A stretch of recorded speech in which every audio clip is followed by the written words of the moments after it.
بسم الله الرحمن الرحیم. اللهم صل علی محمد و علی آل محمد کما صلیت علی ابراهیم و علی آل ابراهیم انک حمید مجید و بارک علی محمد و علی آل محمد کما بارکت علی ابراهیم و علی آل ابراهیم انک حمید مجید. سلام عرض میکنم خدمت همه شما خوبان، عزیزان، مهربانان. الله رو سپاس به خاطر تمام نعمتاش و الله رو شاکریم به خاطر اینکه بار دیگر فرصت خدمت به شما خوبان و عزیزان در یکی دیگر از برنامه‌های سفره دل نصیب بنده و همکاران بنده کردید. اگر در برنامه گذشته همراه ما بوده باشید، ما در موضوع مهمی با شما مبحث رو آغاز کردیم و اون هم بررسی ابعاد شخصیتی یک زن مسلمان بود. امروز هم انشاءالله به همراه شما این موضوع رو ادامه خواهیم داد و بحث ما ناتمام ماند در موضوع شخصیت زن مسلمان و انشاءالله امروز هم همین موضوع رو به همراه شما و کارشناس محترم برنامه جناب دکتر نور محمد عمرای عزیز این موضوع رو پیگیری خواهیم کرد. در اهمیت این موضوع در موضوع شخصیت زن مسلمان و ارتباطش با الله متعال مبحث خودمون رو آغاز کردیم و نکاتی رو اشاره فرمودن جناب دکتر به اون چه که مرتبط میشه به رابطه یک زن مسلمان با الله متعال و به موضوع دوم، موضوع برخورد و نحوه تعامل یک بانوی مسلمان و زن مسلمان با جسم خودش پرداختیم و موضوعاتی رو جناب دکتر به تفصیل درباره‌اش صحبت کردن و موضوعاتی در باب حجاب مطرح شد، موضوعاتی در باب به هر حال زیبایی ظاهری مطرح شد و چه جاهایی جواز داره و اجازه داره که یک شخصیت، یک زن مسلمان که با حفظ شخصیت اسلامی خودش به هر حال زیبایی‌های خودش را آشکار بکنه. و هرچند که برخی از بینندگان عزیز هم به هر حال گلایه‌هایی داشتن که صحبت‌هایی که شما مطرح می‌کنید در خلال مباحثی که مطرح میشه خیلی صریح و شفاف هست بعضی وقتها و برداشتش این بود که شاید اگر که مقداری سرپوشیده تر صحبت بشه شاید مناسب تر باشه و حالا به هر حال اینم نظر یک عده‌ای از بینندگان عزیز هست و بیشتر هم نظر اون جمعی که شاید تصور این که برخی از اماکن اسلامی، برخی از جوامع اسلامی در اونها همچین ناهنجاری هایی و همچین به هر حال مشکلاتی وجود داشته باشه و تصورش رو که این براشون مشکل باشه. که دو نفر از بیننده های ما از مدینه منوره گله کرده بودن که از خواهران که این مقداری صحبت های شما صحبت هایی هست که خیلی صریح و آشکار است و ما از ابتدا هم همراهان ما، کسانی عزیزانی که همراه ما بودن، از ابتدای برنامه سفره دل مبنای ما بر این بود که مواردی رو، دردهایی رو، مشکلاتی رو که به هر حال در جامعه ما هست خیلی صریح و شفاف مطرح بکنیم و به جای اینکه بیایم و بگیم خب به هر حال هست دیگه چیکارش کنیم، خوب نیست مطرح کردنش، به جای این راحت بیایم و مطرح بکنیم. مشکلی که هست دیگه نمیشه با چشم پوشی از اون راه حل پیدا کرد. ما مجبوریم برخی از موارد رو، برخی از دردها و زخمها رو واشکافی بکنیم و اونها رو دوباره باز بکنیم تا بتونیم راه حلی برای ترمیمش و برای اینکه این مشکل حل بشه پیدا بکنیم.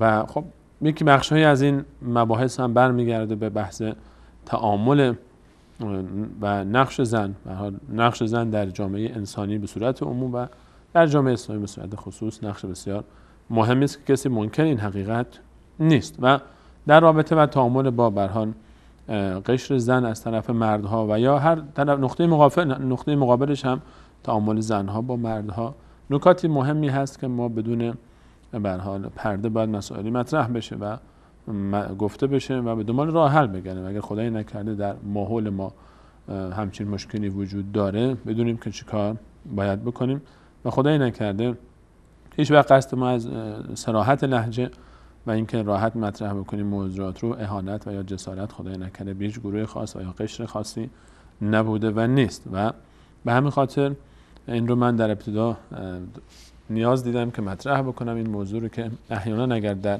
صحبت امروز هم شاید صراحت لهجه ما در برنامه امروز بیشتر هم بشه نسبت به برنامه گذشته به خاطر مطرح کردن برخی از دردها و زخمها در این مجال، یعنی در مجال شخصیت یک زن مسلمان. به همین خاطر پیشاپیش من از تمام خواهرانی که احساس میکنن که گفتن این صحبت ها شاید زیاد به صلاح نباشه پوزش میطلبم، چون واقعا دردهایی است که وجود داره. شاید الحمدلله اگر این در دوربر شما و جامعه و ماحول و یا خانواده شما نیست که الحمدلله، اما در بسیار از مناطق هست و از پیام هایی که از خود خواهران به هر حال بیننده به ما میرسه و یا برادران، این امر و این مسائل کاملا هویدا است. در ادامه موضوع بررسی شخصیت زن مسلمان، ما ان شاء الله صحبت خودمون رو با جناب دکتر نور محمد عمرای عزیز پی میگیریم. دوستان اگر ارتباطمون با جناب دکتر برقرار هست به من اطلاع بدید که من صحبتم رو با ایشون آغاز بکنم. سلام عرض میکنم از طرف خودم و به نمایندگی از شما بینندگان عزیز خدمت جناب دکتر نور محمد عمرای عزیز. جناب دکتر عرض سلام، ادب، احترام و ابراز ارادت خدمت شما. بنده هم عرض سلام و ادب و احترام دارم خدمت شما سلیمانی عزیز و خدمت تمامی دستاندرکاران پرنشاط و پرشور وصال حق و از اینکه بر من منت نهادید و این فرصت رو دادید تا بار دیگر در خدمت شما باشم سپاسگزارم. همچنین عرض ادب و سلام دارم خدمت همه عزیزان و همه بینندگان عزیز هر جای جهان که هستید و از اینکه باز فرصت دادید تا مهمون سفره‌های دل شما باشیم کمال سپاس و تشکر رو دارم. و سخنان جناب آقای سلیمانی منو بیاد یک واقعی از سیرت پیامبر اکرم صلی الله علیه و سلم میندازه که بیانگر به اصطلاح دو فرهنگ هست. فرهنگ مکه مکرمه، یک شهر کوهستانی، یک شهری که به اصطلاح بافت شهریش به صورت قبایلی و بسته است، بافت خانواده بزرگ، بافت یک خانواده بزرگ قریشی که در یک شهری زندگی می کنند و اون طبیعت پایبندی شدید خودشون رو حفظ کردن چون که در جوار خانه خدا هستند. این اهل مکه وقتی هجرت کردن رفتن به مدینه. مدینه در اون زمان یک بافت مفتوح و بازی بود. در اونجا ملیت‌های مختلف بودند، دیانت‌های مختلف بودند. بنی اسرائیل از اون و سر دنیا اومده بودند اونجا. یعنی بگو که یک شهر اگه بخوایم امروز مقارنش کنیم مثل یک به اصطلاح شهر پایتختی و یک مناطق به اصطلاح دور از پایتخت یا دور از شهرهای بزرگ. قریشیان وقتی اومده بودند به مکه، به مدینه منوره، خب اون ریتم یا بافت اجتماعی خودشون رو حفظ کرده بودند.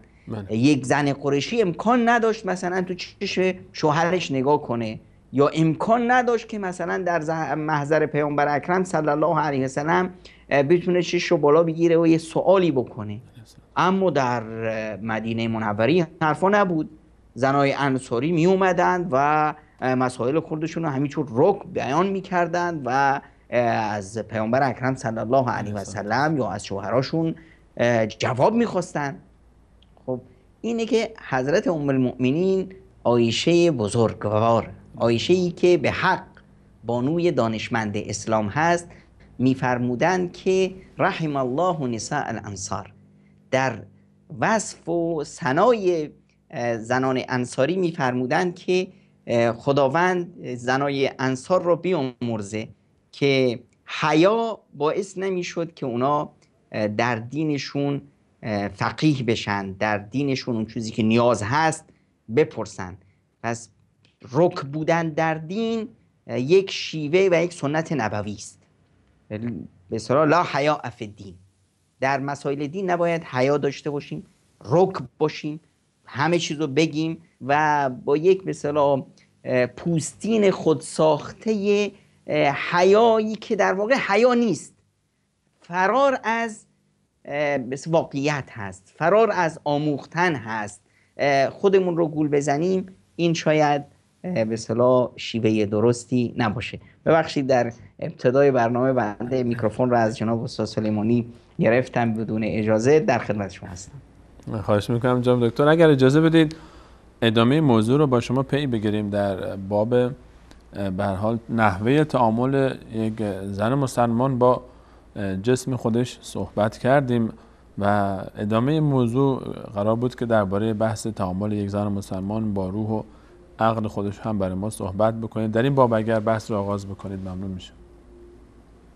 بسم الله الرحمن الرحیم. الحمدلله و الصلاة و السلام علی حبیبی و مولای رسول الله و علی آله و صحبه و من والا. ما وقتی که حرف از یک زن مسلمان میزنیم، در واقع ما حرف از یک زن با فرهنگ میزنیم، یک زنی که با شخصیت هست، یک زنی که نمونه و الگوی وجودی یک انسان به اصطلاح انثاست، زنی که در عقیده و مرام و باورهاش الگوست، در شیوه زندگیش زندگی نبوی و راه و رسم پیامبر رو در پیش گرفته، اخلاقش اخلاق نبوی است، به اصطلاح در محبت و عشق و ابراز علاقش اولین نقطهش به اصطلاح چشم دوستش به خداست، بعد به پیامبرش، بعد به صالحان و نیکان، در تنهایی ها و خلوتش با خدا در راز و نیاز هست و در ارتباط هست، دوستیهاش با انسانهای پایبند و مسلمون و فضایی که برای خودش درست میکنه فضای سازنده است.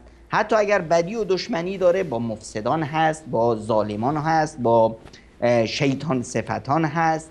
اگر میخواد ازدواج کنه مبنای ازدواج برقراری روابطش برقراری سلیم و صالحی هست.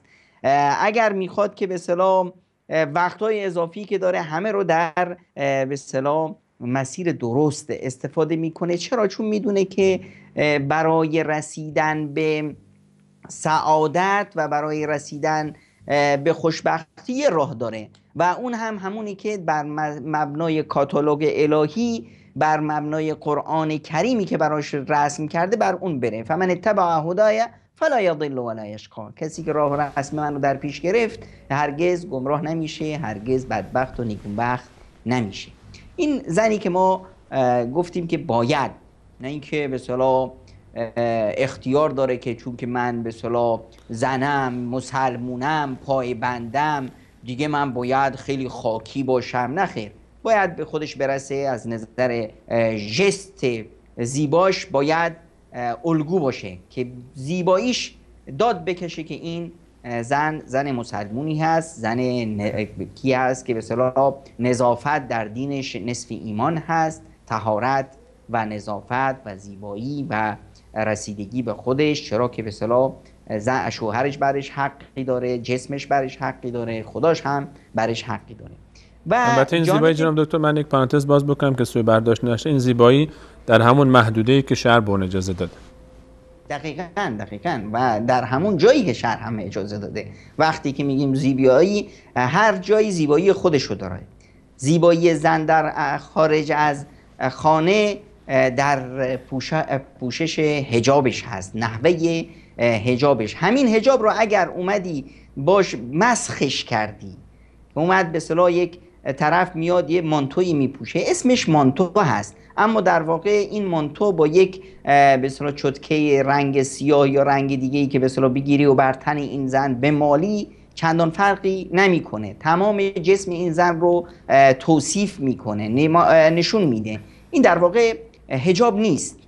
این به اصطلاح حجاب معناش این نیست که به اصطلاح شما بگیرید یک رنگ و رودنتون و شکل و قیافتون رو بگیرید سیاهش کنید. نه خیر، حجاب در واقع ستری هست بر جسم که اون به اصطلاح جسم به اصطلاح یک بانو، یک زن برای مردم قابل نمایش نباشه. این در حفاظت باشه از چشم به اصطلاح گرگان یا چشمای گرسنه.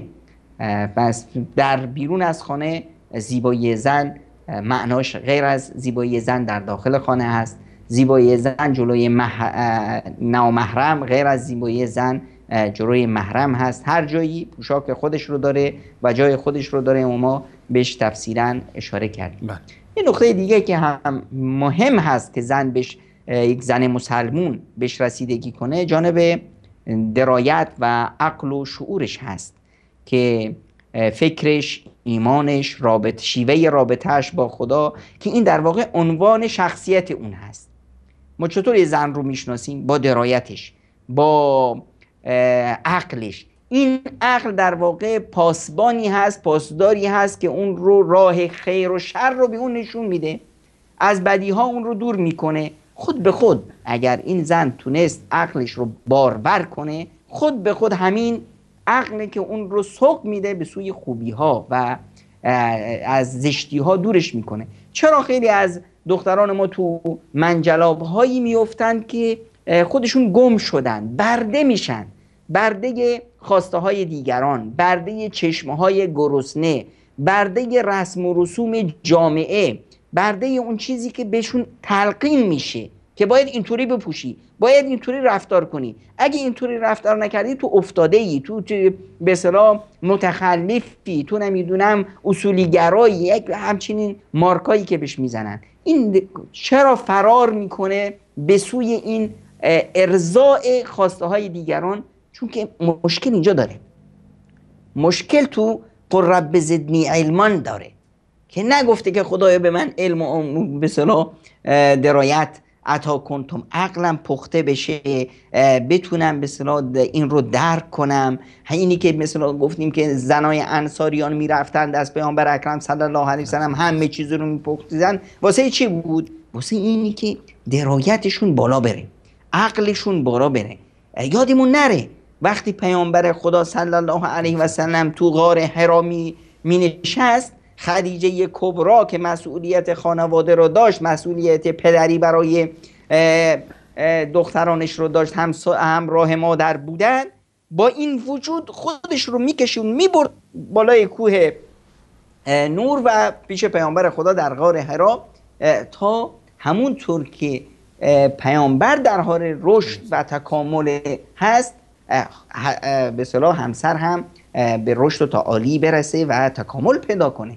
وقتی که زن میاد به این مرحله برسه، دیگه خرافات و خزعبلاتی که تو جامعه هست براش مشخص میشه. حالا ما بریم، من یک سوالی از خانم ها میپرسم که این خودش بیانگر حجم اون به اصطلاح مصیبتی هست که ما توش قرار گرفتیم. الان شما برید به مثلا یه قبری تو یه امامزاده‌ای، آقا بیا بریم مثلا مشهد وقتی میری به امامزاده‌ای که به اصطلاح اونجا هست، به اصطلاح قبری که منسوب میشه به حضرت امام رضا، وقتی میری اونجا ببین بیش از 80% از اون زائرایی که اومدن دنبال خزعبلات و چرندیات و شرکیات و قبر پرستی هستن، کی هستن؟ خانم ها هستن. متاسفانه. این بیانگر چه هست؟ بیانگر این است که رشد عقلی در بین خانم ها مشکل داره. درصد آماری که به اصطلاح رشد کرده به اصطلاح آقایون، رشدشون خوب بوده یک مقداری، دیگه میدونن که آقا از یک مرده ای کاری بر نمیاد. اگه میخوام رابطه برقرار کنم، رابطه با خودمون هست.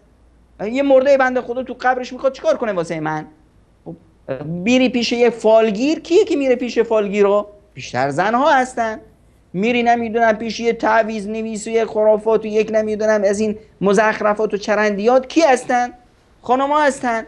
وقتی میشنوی که به اصطلاح یه فلان جا آقا یه گوسفندی پیدا شده که روی شاخش نمیدونم یه رنگی سفیدی پیدا شده که چیه آقا؟ حضرت نمیدونم کوکب خان یا امام نمیدونم بیژن خان به اصطلاح از اونجا رد شده، سایه‌اش افتاده رو کله پاچه این الاغه. میبینی که همه که اونجا میرن لیس میزنن به این به اصطلاح گوسفنده یا الاغه. کیا هستن؟ اکثریتشون خانم‌ها هستن. خب حالا جناب دکتر ناودون اومده در همین ببخشید در همین صحبت الان شما میفهمید که خب اکثرا متاسفانه قشر بانوان ما جامعه ما هستن. مقصر کیه این وسط؟ آیا اینکه خود اینکه جنس زن مقصر هست چون زنه، یا نه اینکه خب جامعه هم نقش دارن در این جریان دیگه؟ خود همین مردا خیلی وقتها سبب این جهل و نادانی هستن.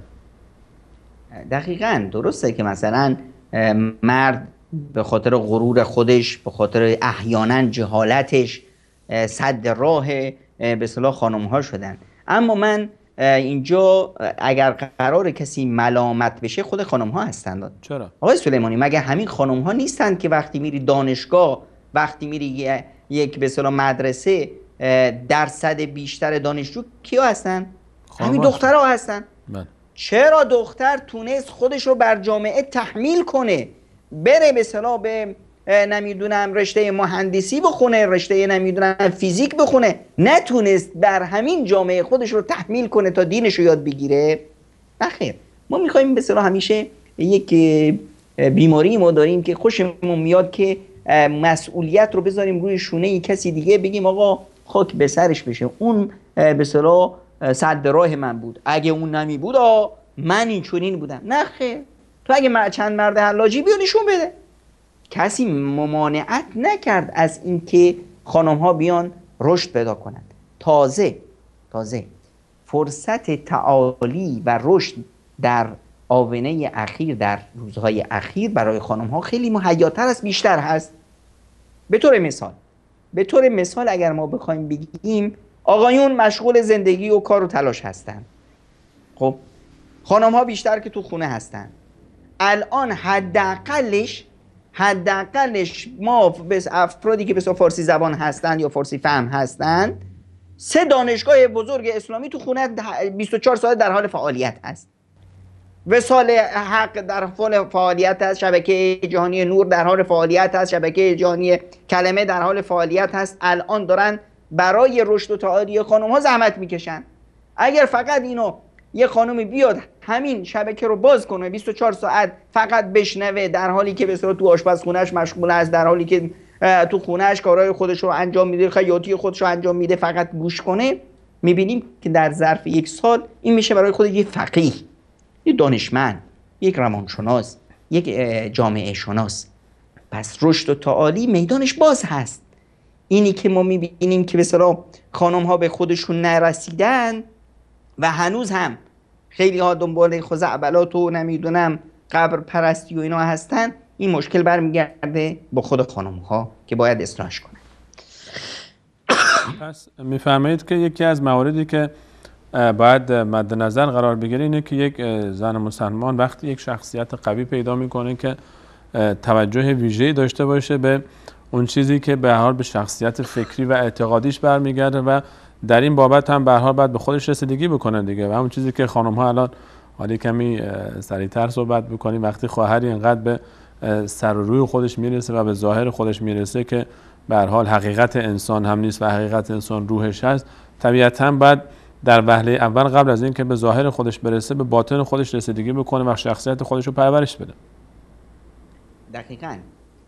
و همونطور که به عقلش میرسه باید به روحش هم برسه. ما اگر گرسنه باشیم خب فوراً میریم به اصطلاح جسممون نیاز به انرژی داره، نیاز به غذا داره، میریم دنبال غذا. خب گفتیم که عقل هم نیاز به غذا داره که اون غذا چی است؟ علم و دانش و فرهنگ هست.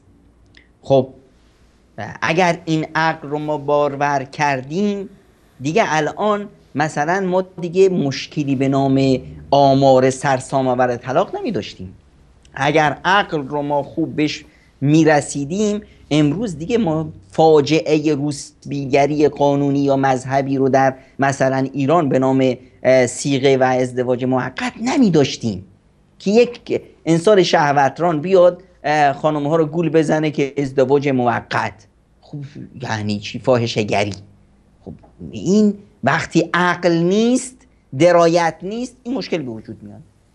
وقتی که همونطور که باز عقلمون نیاز به غذا داره و نیاز به رشد داره، روح و روانمون هم نیاز به رشد داره. مگه نبود که صحابه پیامبر خدا صلی الله علیه و سلم هر چند وقتی می نشستن با خودشون می گفتن تعال نجلس بنا نؤمن ساعه، بیایید با هم بشینیم یه مقداری ایمانمون رو تازه کنیم. خود پیامبر اکرم صلی الله علیه و سلم میفرمود جددوا ایمانکم، ایمان خودتون رو یک آپدیتش کنید، همیشه این رو تجدیدش کنید، یه وارسی کنید. چرا؟ چون که قلب انسان به اصطلاح با تراکم زندگی، با مشکلات، با گناهان، با اینا سیاه میشه. نیاز هست توبه بشه، نیاز هست که به اصطلاح پاک بشه. که از پیامبر اکرم صلی الله علیه و سلم فرمودند که کیف نجدد ایماننا یا رسول الله، ایمانمون رو چطور تجدید کنیم؟ میفرمودند اکثروا من قول لا اله الا الله، زیاد بگید لا اله الا الله.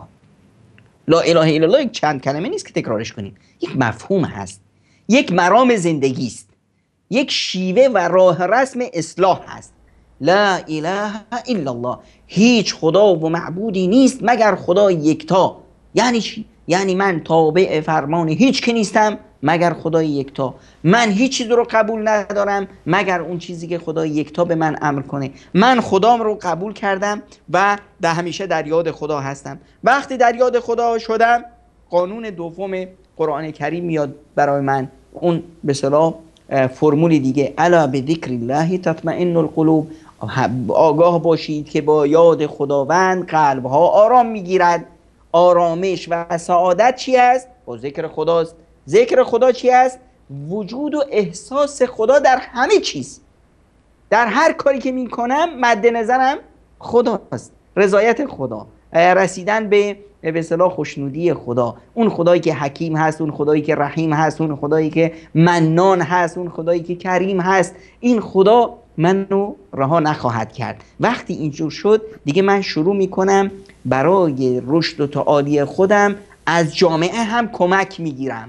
کمک از جامعه معناش این نیست که مثلا من بیام ببینم که کی از من بهتره تا بیام اینا رو جمع کنم یا برم پیشش. خب تو جامعه اگر کسی بهتر بسیار فعالتر از من نبود، تو اون منطقه‌ای که من بودم بسیار عالمتر نبود، چی؟ نه خیر. یعنی چی؟ یعنی من میگردم دنبال یک نوع مشارکت اجتماعی پیدا کردن، یه چند نفر رو با هم جمع کردن، هر کسی یک نصیحت و یکی به اصطلاح اصلاحی بکنه، هر چند وقتی با هم بنشینیم ذکر خدا کنیم و یاد خدا بکنیم، با هم قرآن بخونیم، یه نصیحتی یکی به کسی دیگه نصیحت بکنه، یک کسی یه کلمه خوبی بگه، یه عالمی یه دانشمندی رو دعوت کنیم توی یه جلسه ای سوال مسئله رو مطرح کنه، با هم به اصطلاح ازش بپرسیم. این کارهایی که بسیاری از بانوان میکنن در خیلی از جاها، تو همین شهری که بنده هستم خیلی از خانم ها این کارا رو میکنن، میرن به اصطلاح پیش یک عالمی، حالا چه خانومی باشه چه آقایی باشه، اتفاق میکنن در موضوعی بیاد برای ما صحبت کنه. تو روی خونهشون به اصطلاح یک پلاکارد میزنن که آقا امروز درس قرآن از ساعت فلان تا فلان، اینجا بهش میگن درس قرآن هست و فلان عالم میاد اینجا سخنرانی میکنه. خانم ها جمع میشن، 200 تا 300 تا جمع میشن و اونجا به اصطلاح درسی برگزار میشه که هر هفته وار، ماهوار، همین تجدید ایمان کردن. وقتی به این مرحله رسیدم، خب خودم رو همیشه دنبال یه مهاری میگردم که خودم رو کنترل کنم. بهترین چیزی که من میتونم روش حساب کنم دعاهای صبح و شام هست. وقتی که دعاهای صبح و شام رو میخونم، پیامبر خدا صلی الله علیه و سلم به ما توصیه کردن بعضی از دعاها رو در صبح بخونیم، بعضی از دعاها رو در بعد از ظهر بخونیم. این دعاها در واقع یک زندگی من رو یک روح و روان میبخشه، زندگی من رو یک شادابی خاصی میبخشه. من میدونم که چه کار میکنم، کجا دارم میرم، مسیرم به کجاست، هدف از زندگیم چی هست، همیشه خودم رو یادآوری میکنم. این باعث میشه که دیگه وقتی که فشارهای اجتماعی میاد، وقتی که هجوم فرهنگی میاد، وقتی که رسانه مختلف، وقتی که مدرسه، وقتی که جامعه روی من فشار میاده که من رو به اصطلاح به سوی یه پرتگاهی ببره، دیگه من احساس خطر نخواهم کرد، چون که من میدونم که زره پوشیدم، آمادم و هیچ هراسی از هیچ کس و از هیچ خطری متوجه من نخواهد. جناب دکتر، غیر از این مواردی که ذکر شد، بعد از این که به هر حال مهمترین مسئله که هر انسان مسلمانی، حالا چه مرد چه زن، باید مد نظر داشته باشه رابطش با الله تعالی و بعد تعاملش با خودش. در غیر از این موارد در تعامل با اطرافیان اولویت رو با چه کسانی می‌بینید و چه شاخصه‌هایی مهمه در رابطه با اونها؟ حالا ما وقتی که از یک بانوی مسلمون حرف میزنیم، حالا این بانوی مسلمون میتونه یک مادر باشه، میتونه یک همسر باشه، میتونه یک دختر خانم باشه، میتونه یک به اصطلاح زن بیوه زن باشه، میتونه یک زنی باشه که قطار زندگی تقدیر الهی بر این بود که فرصتی برای ازدواج و تشکیل خانواده براش مهیا نشه. ما در همه این موارد باید این رو مد نظر داشته باشیم که نرسیدن به یک آرزو، نرسیدن به یک مرحله‌ای که به اصطلاح حق ما هست یا احساس میکنیم حق ما هست، این پایان زندگی نیست. و من در واقع در یک مزرعه‌ای هستم برای کاشت و رسیدن به رضایت الهی. حالا چه ازدواج کردم چه نکردم، چه بیوه بودم چه به اصطلاح عروس خانواده‌ای بودم، چه مشکلات اون خانواده بود یا نبود، چه درگیری ها بود یا نبود، هر چه بود و نبود، من خودم رو باید احساس کنم که من در یک آزمایش هستم و در یک مسیر رسیدن به رضایت خداوند. و در این مسیر خب اولویت بندی در نحوه تعامل هم شرط عقل هست. مهمترین افرادی که من میتونم از راه اونا به خدا برسم کیا هستن؟ پدر مادر خودم هستن. خب پدر مادر و شیوه برخورد با اونها. پدر مادر وقتی که میگیم، حالا وقتی که اگر شما یک خانم مثلا تو خانواده خودت هستی، پدر مادرت، پدر بزرگ، مادر بزرگ، پدر بزرگ، مادر بزرگ، مادری، پدری، اگر یک نسل بسیار پیشترشون هم بودن، که همه اینها نورون علی نور هست، همه اینها دروازه های ورودی من به بهشتن. اگه احیانا در یک خانواده بزرگتر یا خانواده هستم که ازدواج کردم، حالا چه به اصطلاح پدر مادر شوهرم باشن، یا مثلا به اصطلاح بیوه هستم و شوهر وفات کرده و پدر مادرش هستن، اینا همه به اصطلاح دروازه های ورودی من به بهشت هستن که نباید در این موارد به اصطلاح کوتاهی کنم. ببینید خداوند متعال در رسیدگی به پدر و مادر توصیه های فراوانی کرده. واعبدوا الله ولا تشركوا به شیئا و بالوالدین احسانا. در سوره نساء آیه 36 خداوند متعال اشاره میکنند که عبادت خدا رو انجام بدید و با خداوند شرک نکنید، یعنی توحید، بعد از توحید به علاوه احسان و نیکی به پدر و مادر. بعد از توحید خداوند که اون مرحله به اصطلاح تکامل شخصیتی من هست، با توحید من مشخص میشم کی هستم. اگر توحید رو قبول دارم من مسلمونم. وقتی که من مسلمونم، نقطه بعدیش آقا رسیدگی به پدر و مادر. و وصینا الانسان بوالدیه احسانا. ما توصیه کردیم به انسانها که به پدر و مادرشون نیکی کنند و احسان کنند. توصیه، سفارش ویژه الهی. خداوند متعال سفارش میکنه که های اولین نقطه‌ای که باید مد نظرت باشه رسیدگی به پدر و مادر، در شیوه سخن گفتن با اونها. فلا تقل لهما اف ولا تنهرهما. به اونا بدی نگو، صداتو بالا نبر، داد نکش، حرف بد نگو. واخفض لهما جناح الذل من الرحمه.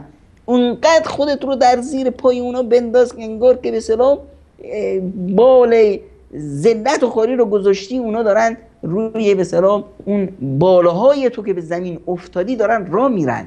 اینقدر در کنار اونها باید تواضع، فروتنی داشته باشیم، نه تنها در زندگیشون، حتی بعد از وفاتشون. قل رب ارحمهما کما ربیانی صغیرا. همیشه به این در ذهنت باشه که تو یک انسان افتاده بودی، یک به اصطلاح نه دست داشتی نه پا داشتی، هیچ کی نبودی. خب همین پدر و مادر بودن که تو رو گرفتن، بزرگت کردن و به این مرحله رسیدن.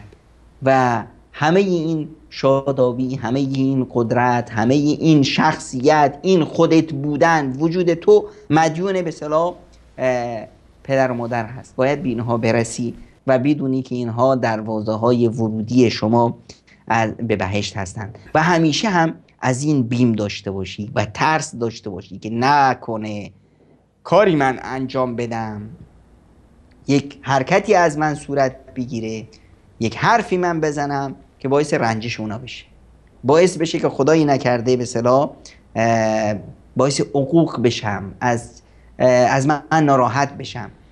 پیامبر اکرم صلی الله علیه و سلم میفرمودند که الا انبئکم باکبر الکبائر.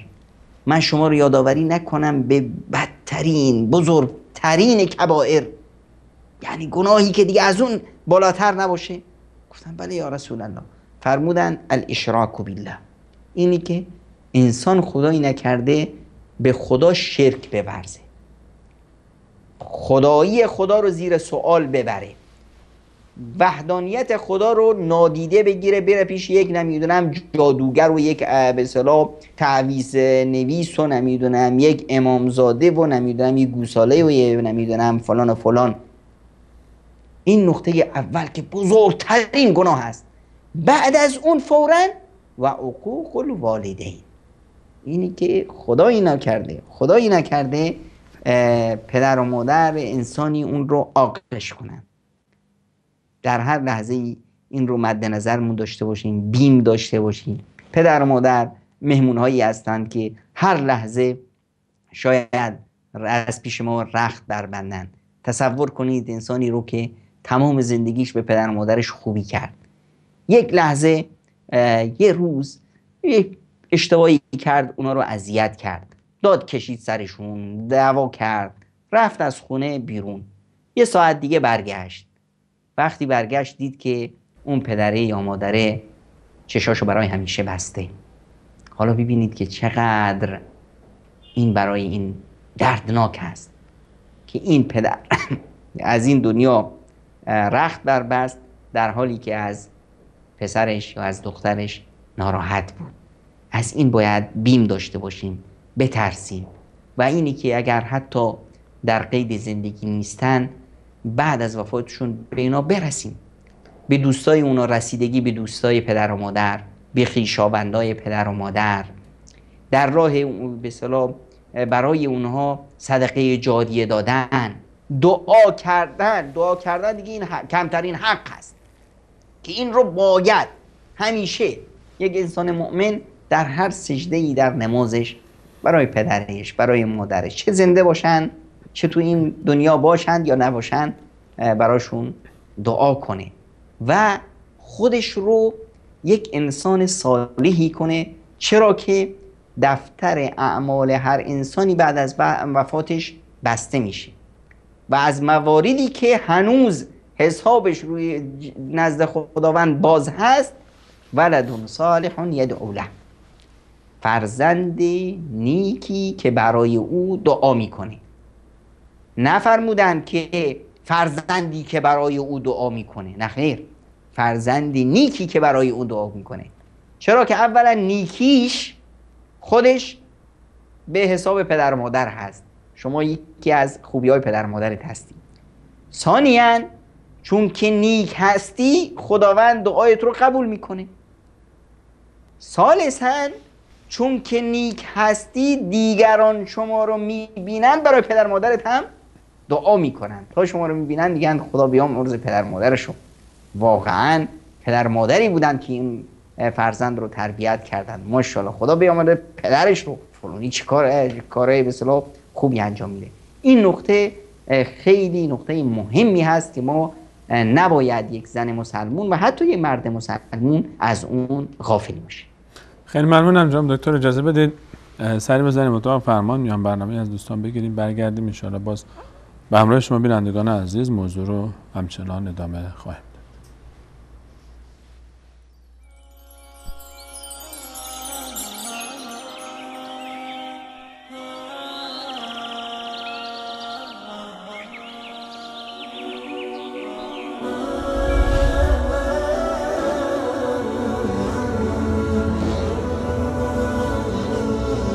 فقد أضعت وتعلم إنما الدنيا منام فأحلى ما تكون إذا انتبهت هي الدنيا إذا سرتك يوما تسوك ضعف ما فيها سهرت، تحدث عنهم وتقول كانوا، نعم كانوا كما والله كنت، حديثك هم وأنت غدا حديث لغيرهم فأحسن ما استطعت. سل الأيام عن عم وخال وما لك والسؤال وقد علمت، ألست ترى ديارهم خواء فقد أنكرت منها ما عرفت فقد أنكرت منها ما عرفت.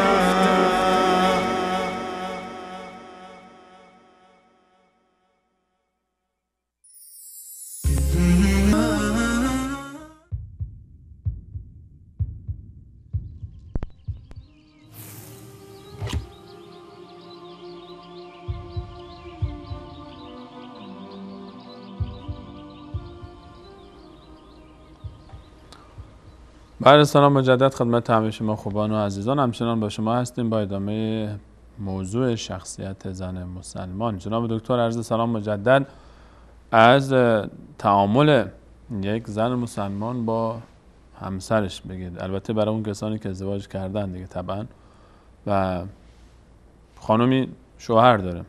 حالا در برخورد با شوهر یک زن مسلمان چه شخصیتی باید داشته باشه؟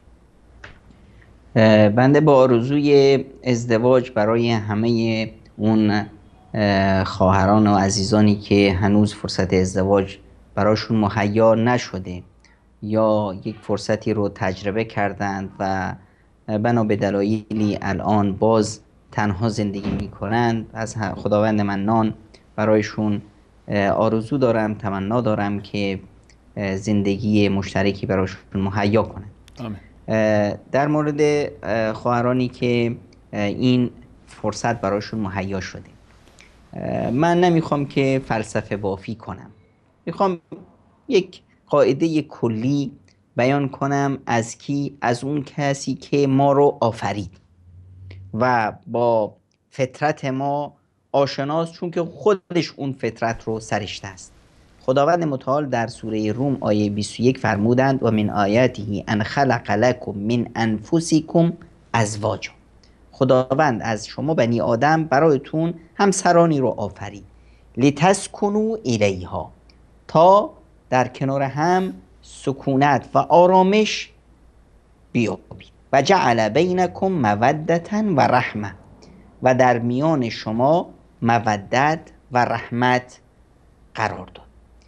این رو قاعده کلی در زندگیمون قرار بدیم.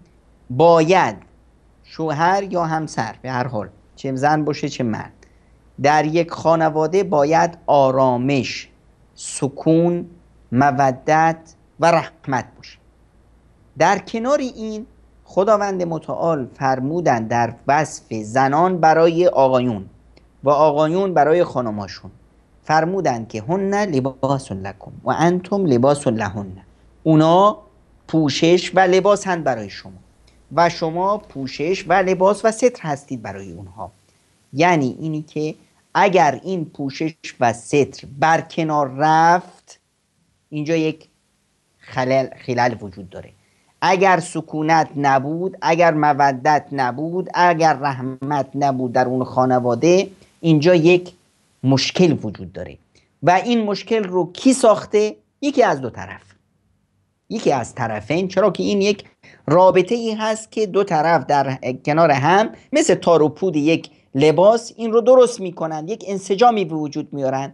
الان اگر یه تاری یا یه پودی به هم خورد، اون لباس به اصطلاح لباس درستی نخواهد بود، قابل استفاده نیست. اینجاست که وظیفه، حالا ما فقط در جانب به اصطلاح بانوان اشاره میکنیم که به اصطلاح اول اینی که شما خواهر گرامی در اختیار همسرت باید خیلی دقت کنید. طرف رو با شکل و قیافه و مال و ثروت انتخاب نمی کنند، با عقل و درایت و ایمان انتخاب می کنند. وقتی که کسی پیش یکی از ائمه گفت که دخترم رو بی کی بدم، گفت دخترت رو بی یک انسان خدا ترس بده، یک انسانی که خدا رو میشناسه، که اگر دوستش داشت خب بهش احترام میکنه و عزیزش نگه میداره، اگه حتی دوستش نداشت بهش ظلم نمیکنه، از خدا میترسه و ظلم نمیکنه. الان شما باید این مرحله رو اگر در ابتدای مسیر زندگی هستید مد نظر داشته باشید. حالا این مرحله رو طی کردید، همسر مناسبی انتخاب کردید، مبارکتون. همسری انتخاب کردی که الان فهمیدی که بله اون کسی که به اصطلاح پادشاه رؤیایی که من داشتم اون نیست. همونطوری که بارها اشاره کردیم خیلی وقتا ما عشق رو اشتباه میفهمیم. فکر میکنیم که عشق همینی که به اصطلاح طرف رو دیدی میلان به جنس مخالف یک فطرت طبیعی در هر انسانی هست، هم در دختر خانم ها هم در آقا پسرها، که هر جایی دیدن که یک جنس مخالفی هست چارچشمی به اون طرف به اصطلاح متوجه میشن. خب نه تنها اگر دیدن، حتی اگر صداش رو شنیدن، چیه که به اصطلاح خداوند متعال توصیه میکنه بر شیوه سخن گفتن خانم ها، شیوه به اصطلاح پوشیدن حتی کفش خانم ها، تا قلب های بیمار متوجه به اصطلاح اونها نشند، گرگ‌های گرسنه به طرف اونها هجوم نبرند. به هر حال این به اصطلاح موارد رو مد نظر داشته باشیم در اختیار همسر، که تنها یک دید، یک لبخند، یک تلفن، نمیدونم هم کلاسیم هست من شناختمش. شما کجا شناختیش؟ شما سر کلاس هممون آدمیم، سر کلاس هممون خوبیم، تو محیط بیرون هممون شیکیم، اما در به اصطلاح حقیقتش چی هست؟ اولین مرحله میلان هست، بعد از اون مرحله شناخت هست. شناخت یعنی اینی که من همه خوبی ها یا حد اکثر خوبی ها و حد اکثر بدی هاشو مطلع بشم و بگم که بله با وجود اینی که 100 تا خوبی داره و در کنار این 100 تا خوبی 200 تا بدی داره، من حاضرم این 200 تا بدی رو به جان و دل بخرم برای اینکه 100 تا خوبیشو بهش برسم. این مرحله وقتی رسیدم، اینو میشه به اسمش رو گذاشت عشق. وقتی که شما اومدید انتخاب کردید، انتخابتون مبارک، انتخاب گذشته، الان میتونید بسازید. انسان به اصطلاح یک چوب نیست، یک نمیدونم صخره نیست که به اصطلاح نشه تغییرش داد. نه خیر، انسان رشد پیدا میکنه تا به مراحل تعالی میرسه، اما راه رشد به اصطلاح چوب به دست گرفتن نیست. راه رشد پلیس بودن نیست که مراقبش باشم چیکار میکنه، های موبایلش رو نگاه کنم، نمیدونم حرکاتش رو نگاه کنم، کجا رفت کجا نرفت. راه رشد و تعالی دادن معلم بازی نیست که بالای سرش بشینم این کارو بکن اون کارو نکن، مشقاتو درست بنویس ننویس. راه رشد، راه به اصطلاح ساختار رشد و تعالی روحانی در کنار عقلانی هست. سعی کنم یه محیطی به وجود بیارم، من خانم یه خانواده، وقتی که الان قدر من، تقدیر من با این آقا به اصطلاح گره خورد، الان به جای اینکه بیام یه خونه رو ویران کنم، بیام این خونه رو بسازم. الان اگر من از وضع زندگیم ناراحتم یعنی چی؟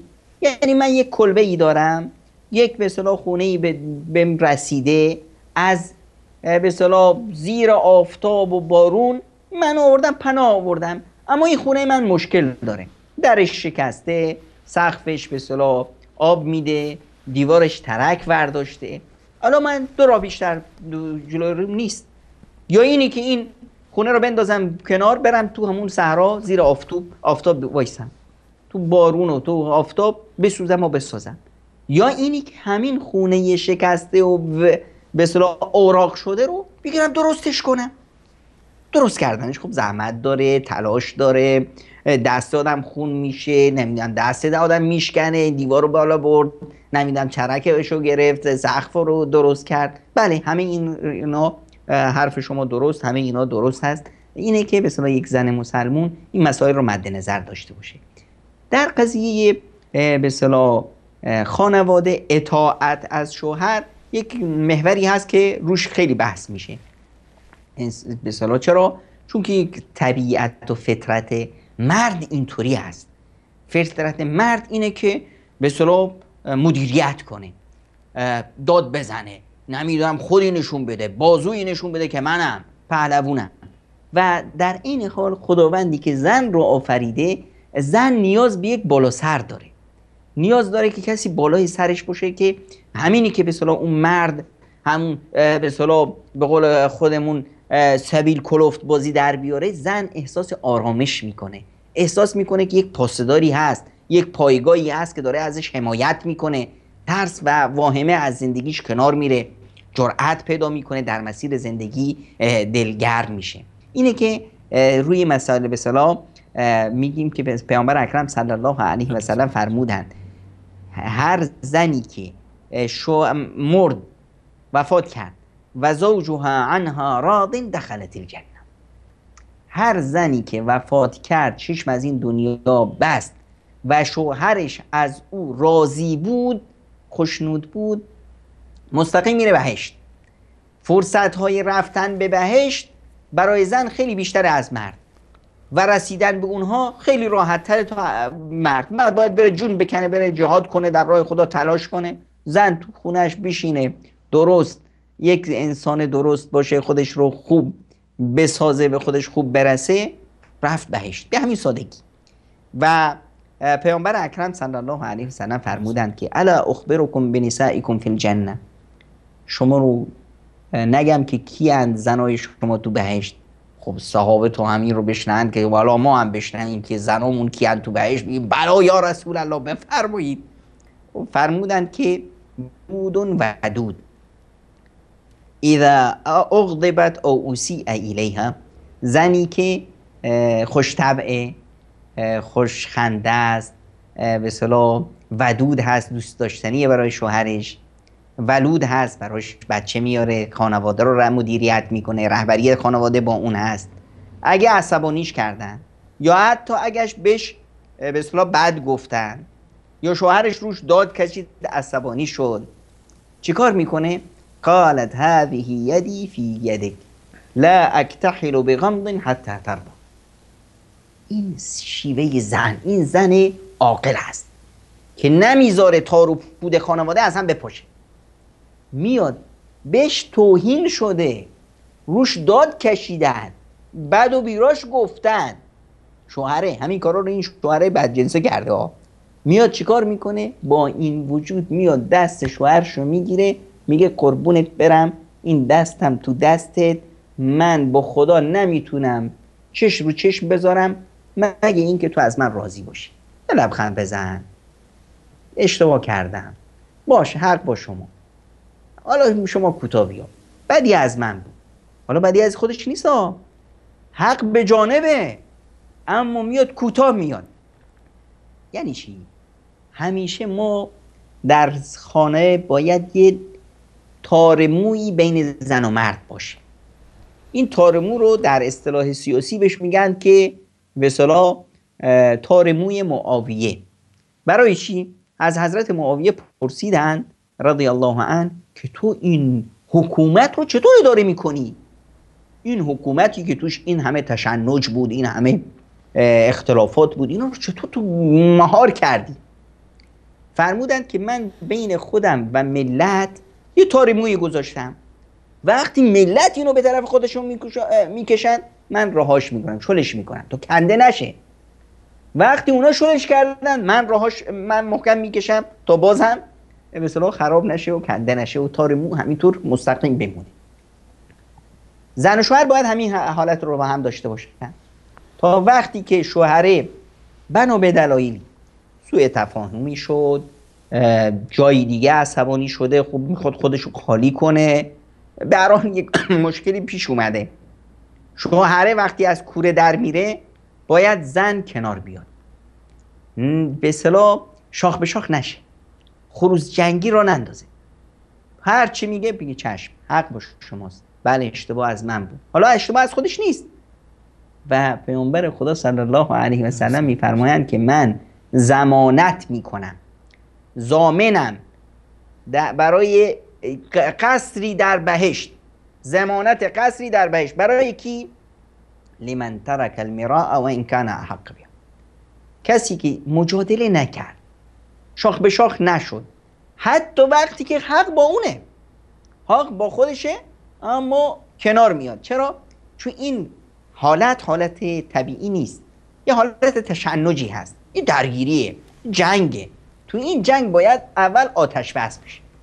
آتش بس که شد، همه نشستن رو زمین، سرد شدند، اون وقتی که تازه عقل به کار میاد.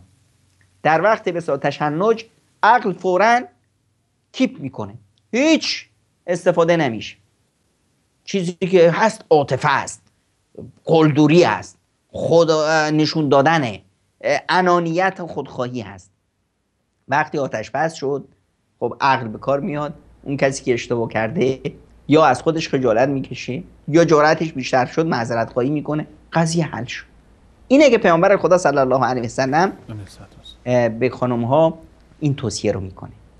یه نکته مهمی که این نکته خیلی وقتا از ذهن خانم ها دور هست، غذای عاطفی، نیاز زن به مرد، نیاز مرد به زن، نیاز مرد به زن بیشتر از نیاز زن به مرده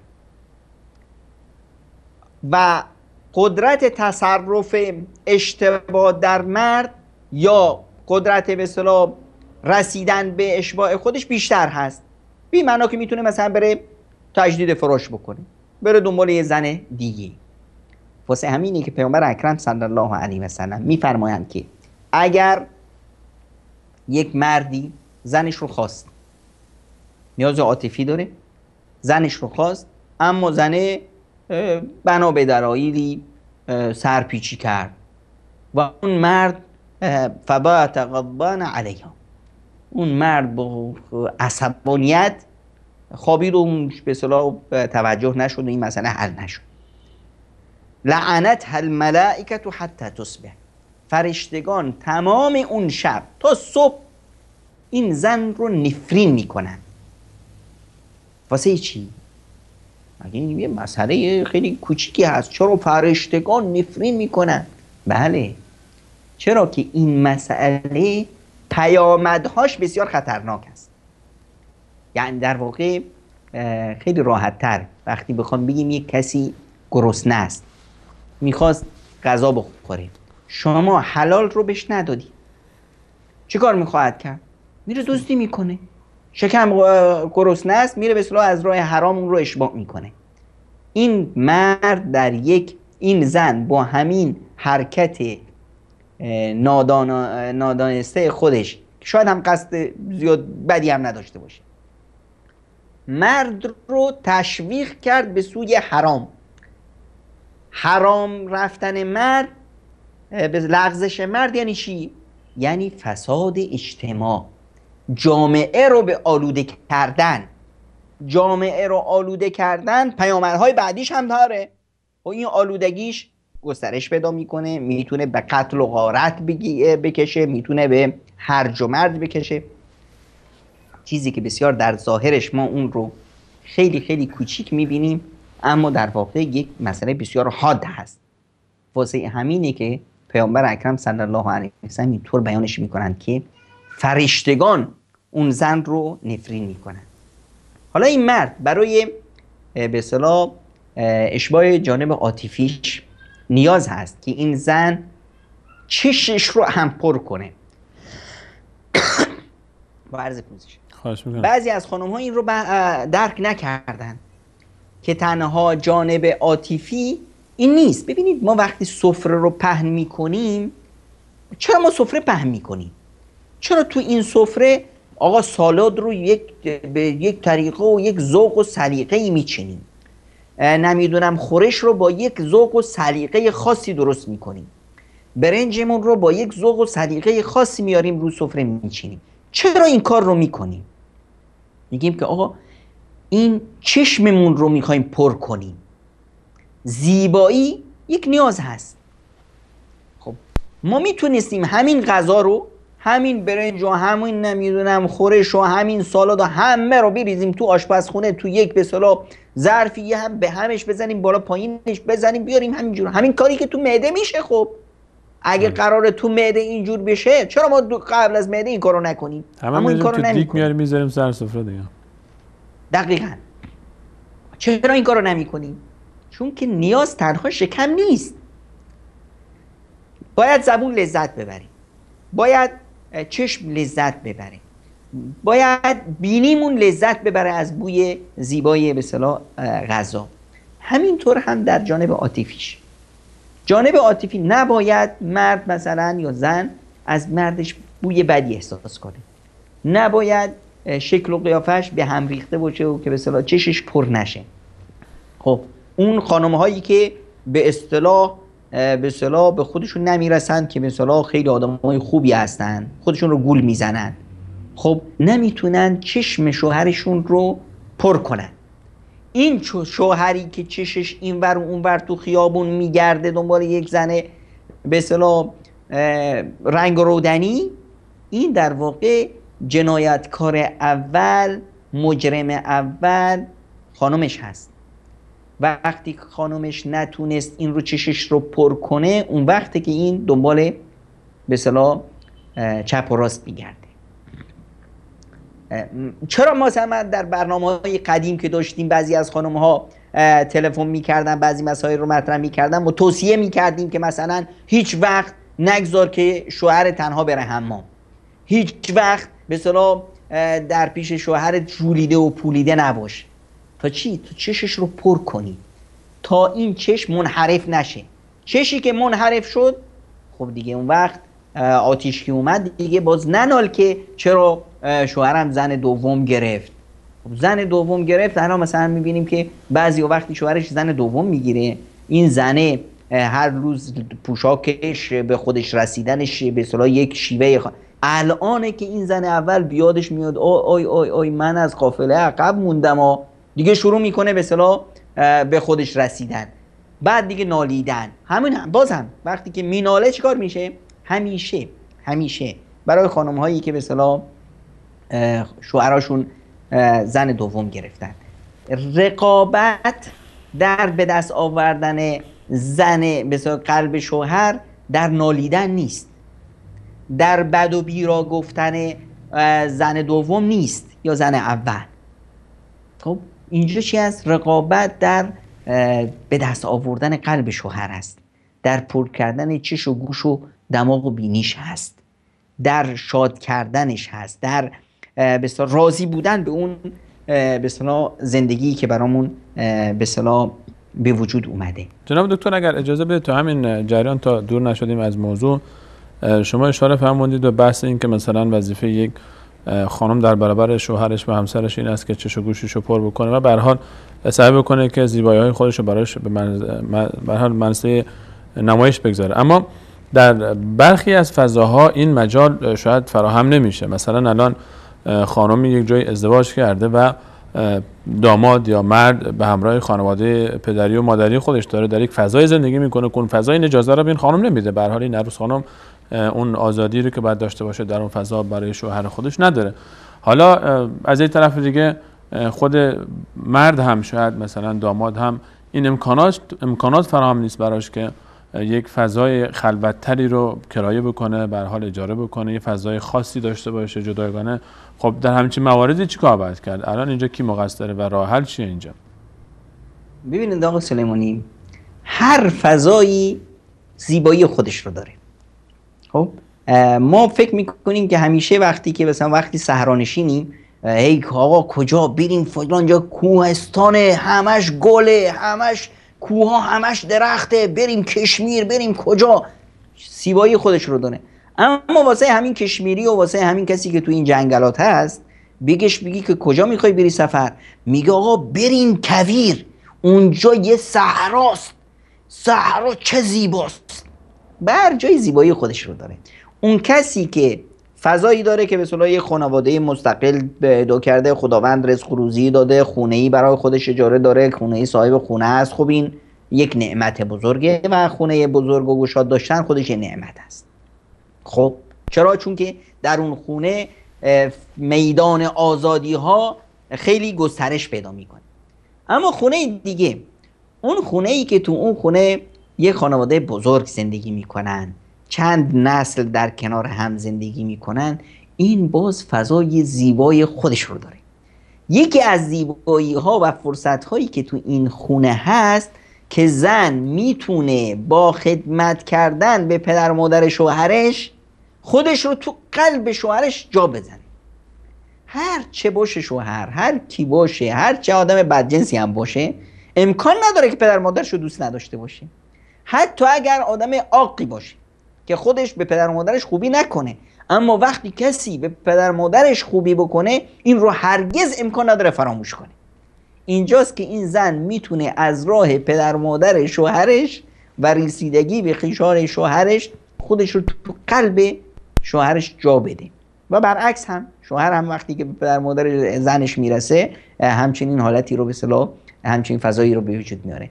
در ثانی در همین فضا که هست باز یه اتاقکی، یک به اصطلاح اتاق خوابی که تنها دارن، در همون به اصطلاح محدوده کمی که دارن، در همون فضای کمی که دارن، از همون فضا بهترین استفاده رو ببرن برای به اصطلاح پر کردن چش و گوش و عاطفه همدیگه و این فرصت رو از بین نبرن. نالیدن راه حل نیست. در هر محیطی که ما باشیم ابتکار به خرج بدیم، در هر محیطی، در هر فضایی که هستیم بهترین استفاده درست رو از اون فضا ببریم. همونطوری که در این محیط خانواده بزرگ استفاده از اون به اصطلاح میدان کم برای اشباع همدیگه خیلی مهم هست، همونطور احترام یا به اصطلاح استفاده درست از فضای به اصطلاح بزرگتر برای به نمایش گذاشتن عفت، این یه میدان هست، یه فرصت هست در این فضای بزرگ. وقتی که شوهر میبینه که زنش چقدر عفت داره، چقدر به اصطلاح به پوشش و به حجاب خودش میرسه، به همین اندازه این در به اصطلاح قلب شوهرش عزیز میشه. چرا؟ شوهر به هر حال هر چی باشه یه غیرت مردانگی داره. این غیرت مردانگی با چی اشباع میشه؟ با اینی که همسرش رو ببینه که چقدر به اصطلاح حافظ ناموس اون هست. در واقع زن ناموس شوهر هست. وقتی که شوهر میبینه که این ناموس میاد جلوی به اصطلاح برادر شوهراش اونجا جوک تعریف میکنه، نمیدونم جفتک میزنه، با نمیدونم فلان میکنه، دیگه این انتظار نداشته باشه که دیگه اون قسمت غیرت مرد به اصطلاح فوران نکنه. این باعث نشه که با مرور زمان، حتی بعضی وقتا هست که شوهر جرئت نمیکنه حرفی بزنه، برادر بزرگا هستن، نمیدونم عموها و عمه ها و نمیدونم این خیشا هستن، دایی ها هستن و زن پیش اینا به اصطلاح خود شیرینی میکنه، جوک تعریف میکنه، قهقه میزنه، نمیدونم پوششش نامناسب هست. شاید شوهر جرئت نکنه که به زنش بگه که به اصطلاح جلوی دایی هام، جلوی عمو هام، جلوی برادرام درست بپوش. چرا؟ میترسه که این باز دهن لقی کنه و باز بگه و باز یه مشکلی براش پیش بیاد. اما این چیکار میشه؟ یک نوع به اصطلاح تراکمی از خشم به وجود میاد. این شوهر از این وضع ناراحته، حرف برای گفتن نداره براش. یه وقتی هست که این خشمی که روی هم انباشته میشه با یک بهانه بسیار پوچ منفجر میشه و عواقب بعدی داره. در به اصطلاح با یک مسئله بسیار جزئی به وجود میاد. میبینیم که شوهر فوراً به اصطلاح منفجر شد و زنه رو طلاق داد. در واقع این به اصطلاح بهانه بود برای چی؟ برای بیرون ریختن اون خشمی که در مدت زمان طولانی روی هم انباشته شد.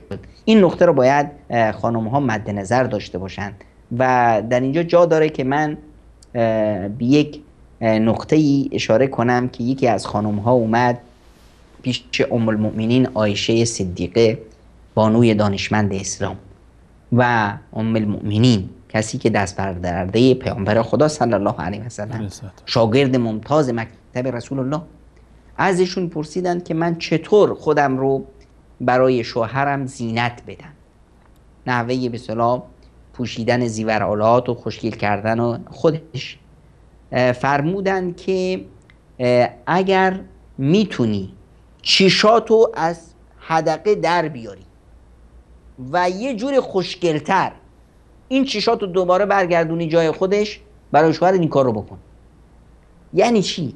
یعنی برای به اصطلاح زینت دادن خودم برای شوهرم حتی اون کاری که شاید ناممکنه اونو هم اگر انجام بدم کم کردم. من در واقع میخوام حفاظت کنم از یک کیانی که اسمش هست خانواده، از یک فضایی رو به وجود بیارم که در اون فضا باشه مودت و رحمت و سکونت و یادم باشه که خداوند متعال نگاه نمیکنه به اون زنی که توجه نمیکنه به اون زنی که شوهرش ازش شکایت داره. پس قضیه خیلی در ظاهر بعضی از خانم ها بهش توجه نمیکنن، چون که درایت به قضایای نفسی، قضایت به فطرت آقایون ندارن. بعد بی توجهیشون باعث میشه که یک نوع انفجاری در خانواده به وجود بیاد، یک کدورت هایی به وجود بیاد، شوهر ازشون دلخور باشه، از خونه فرار بکنه، بره به اصطلاح دنبال یه زن دیگه. همه اینها با یک مسائلی که ما اونا رو شاید خیلی جزئی پیدا میکنیم یا بهش بها نمیدیم، که در واقع اینها خیلی خیلی مهم است که به باید بهشون توجه بشه. اجازه بدید همین موضوعی رو که به هر حال میدونم که خیلی از خواهران کم دیدم که انگشت شمار حداقل خواهران که حساسیت نشون ندن نسبت به این موضوع، هم بحث زن دوم. به هر حال شاید خانم بتونه هر چیزی رو تحمل بکنه برای شوهرش، اما وجود زن دوم رو در کنار شوهر به راحتی هر خانمی تحمل نمیکنه. نگیم همشون، ولی خب هر خانمی، اکثر خانم ها تحمل نمیکنن. الان شوهرم میره زن دومم میگیره، الان چیکار باید کرد؟ الان یک شخصیت یک زن مسلمان رو اگه بخوایم از منظر دینی بررسی بکنیم که بخواد یک خواهری به هر حال اون وظیفه دینی خودش رو انجام بده، چه کار باید بکنه در همچین مواردی؟ اگه اینو مختصرتر بفرمایید. افرادی که میرن به اصطلاح تعدد فراش میکنن و زن دوم میگیرن، این افراد دو گونه‌اند. یک یا سه نوعن.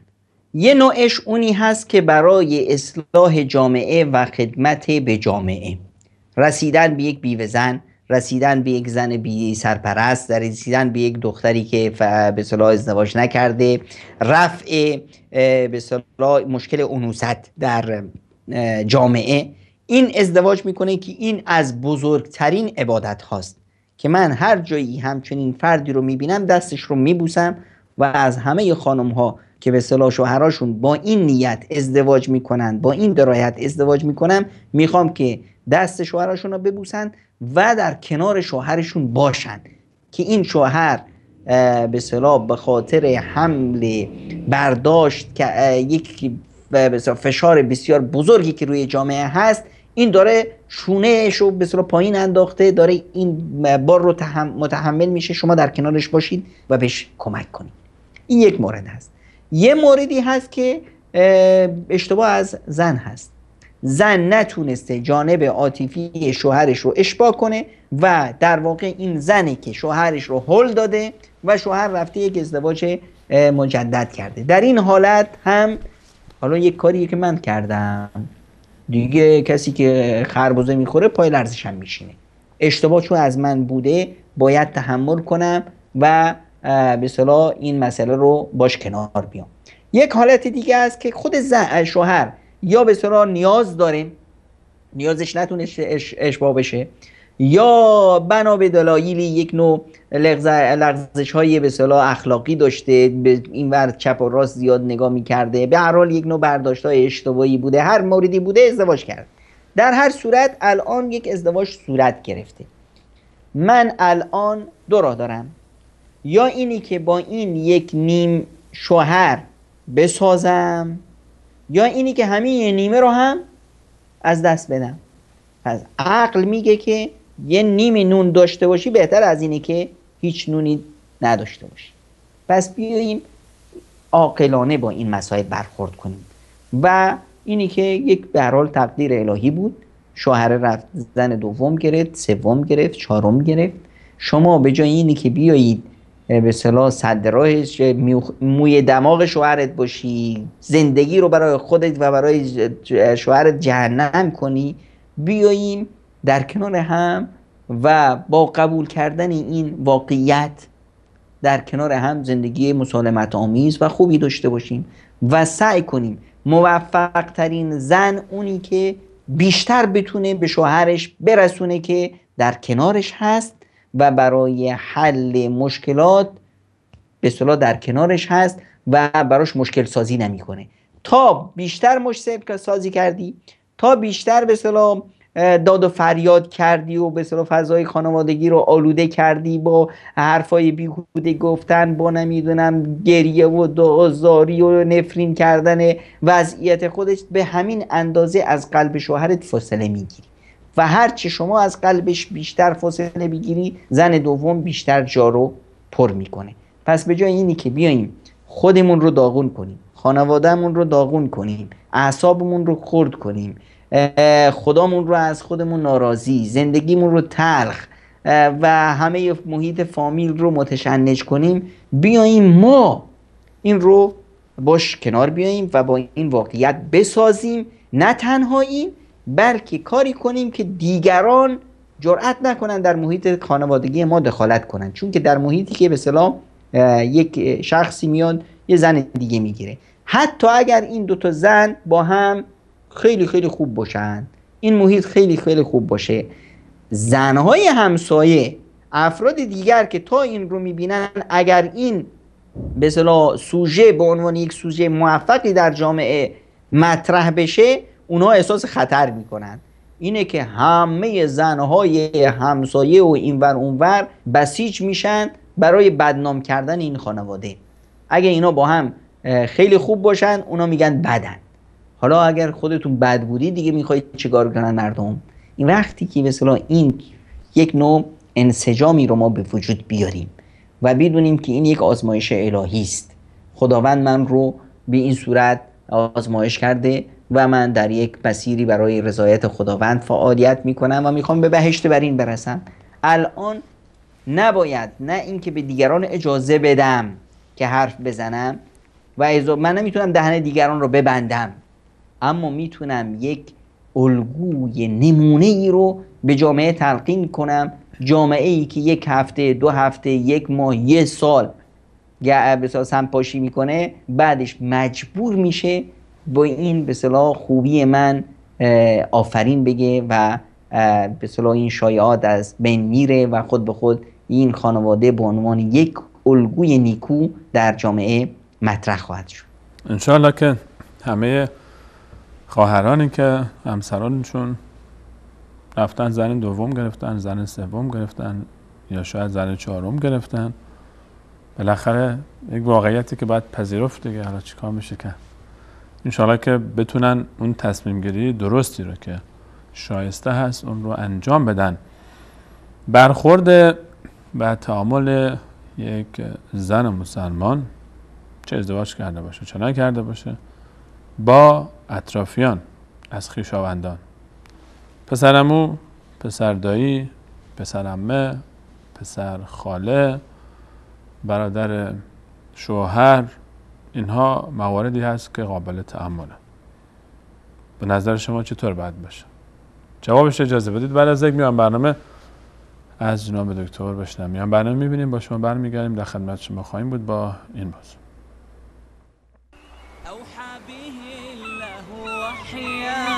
ففض نورا وأحيا به الموات فكان الدنيا المرتل عليا، دنيا المرتل عليا، وللحياة ربيع يهمي على الروح ريا، ومرفأ والأماني ظلاله تتفيا، فكان الدنيا المرتل عليا، دنيا المرتل عليا،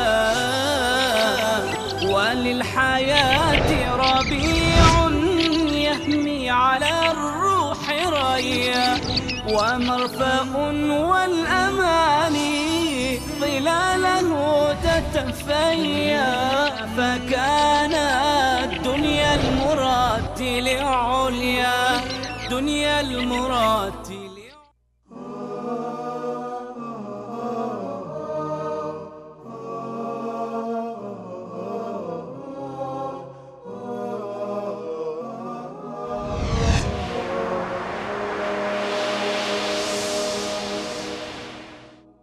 أيا لاهيا في دروب الحياة تسير الخطى في دجى الحيرة وتقضي الزمان بغير اعتبار رويدك أبصر من الغفلة ولا تتبع أي خلق مشين فتجني الملام مع الحسرة فأنت الحريم. از عدی ابن عمیرة الکندی روایت شده که شنیدم رسول الله صلی الله علیه و آله و سلم می‌فرمودند کسی که مسئولیتی را به او واگذار کردیم به او ریسمانی و یا چیزی کمتر از آن را پنهان کند در روز قیامت در صف خائنین برانگیخته می شود.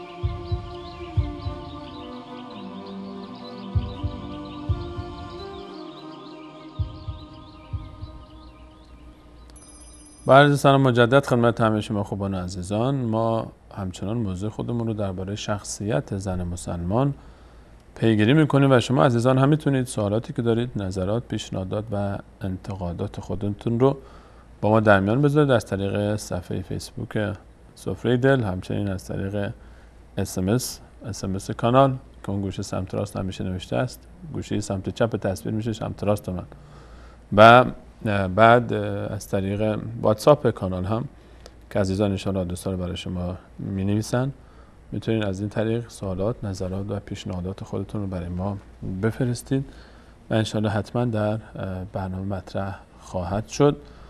جناب دکتر، یکی از مواردی که نسبت به شخصیت یک زن مسلمان باید به هر حال مورد بررسی قرار بدیم نحوه تعامل اون با غیر همسر و غیر محارمه.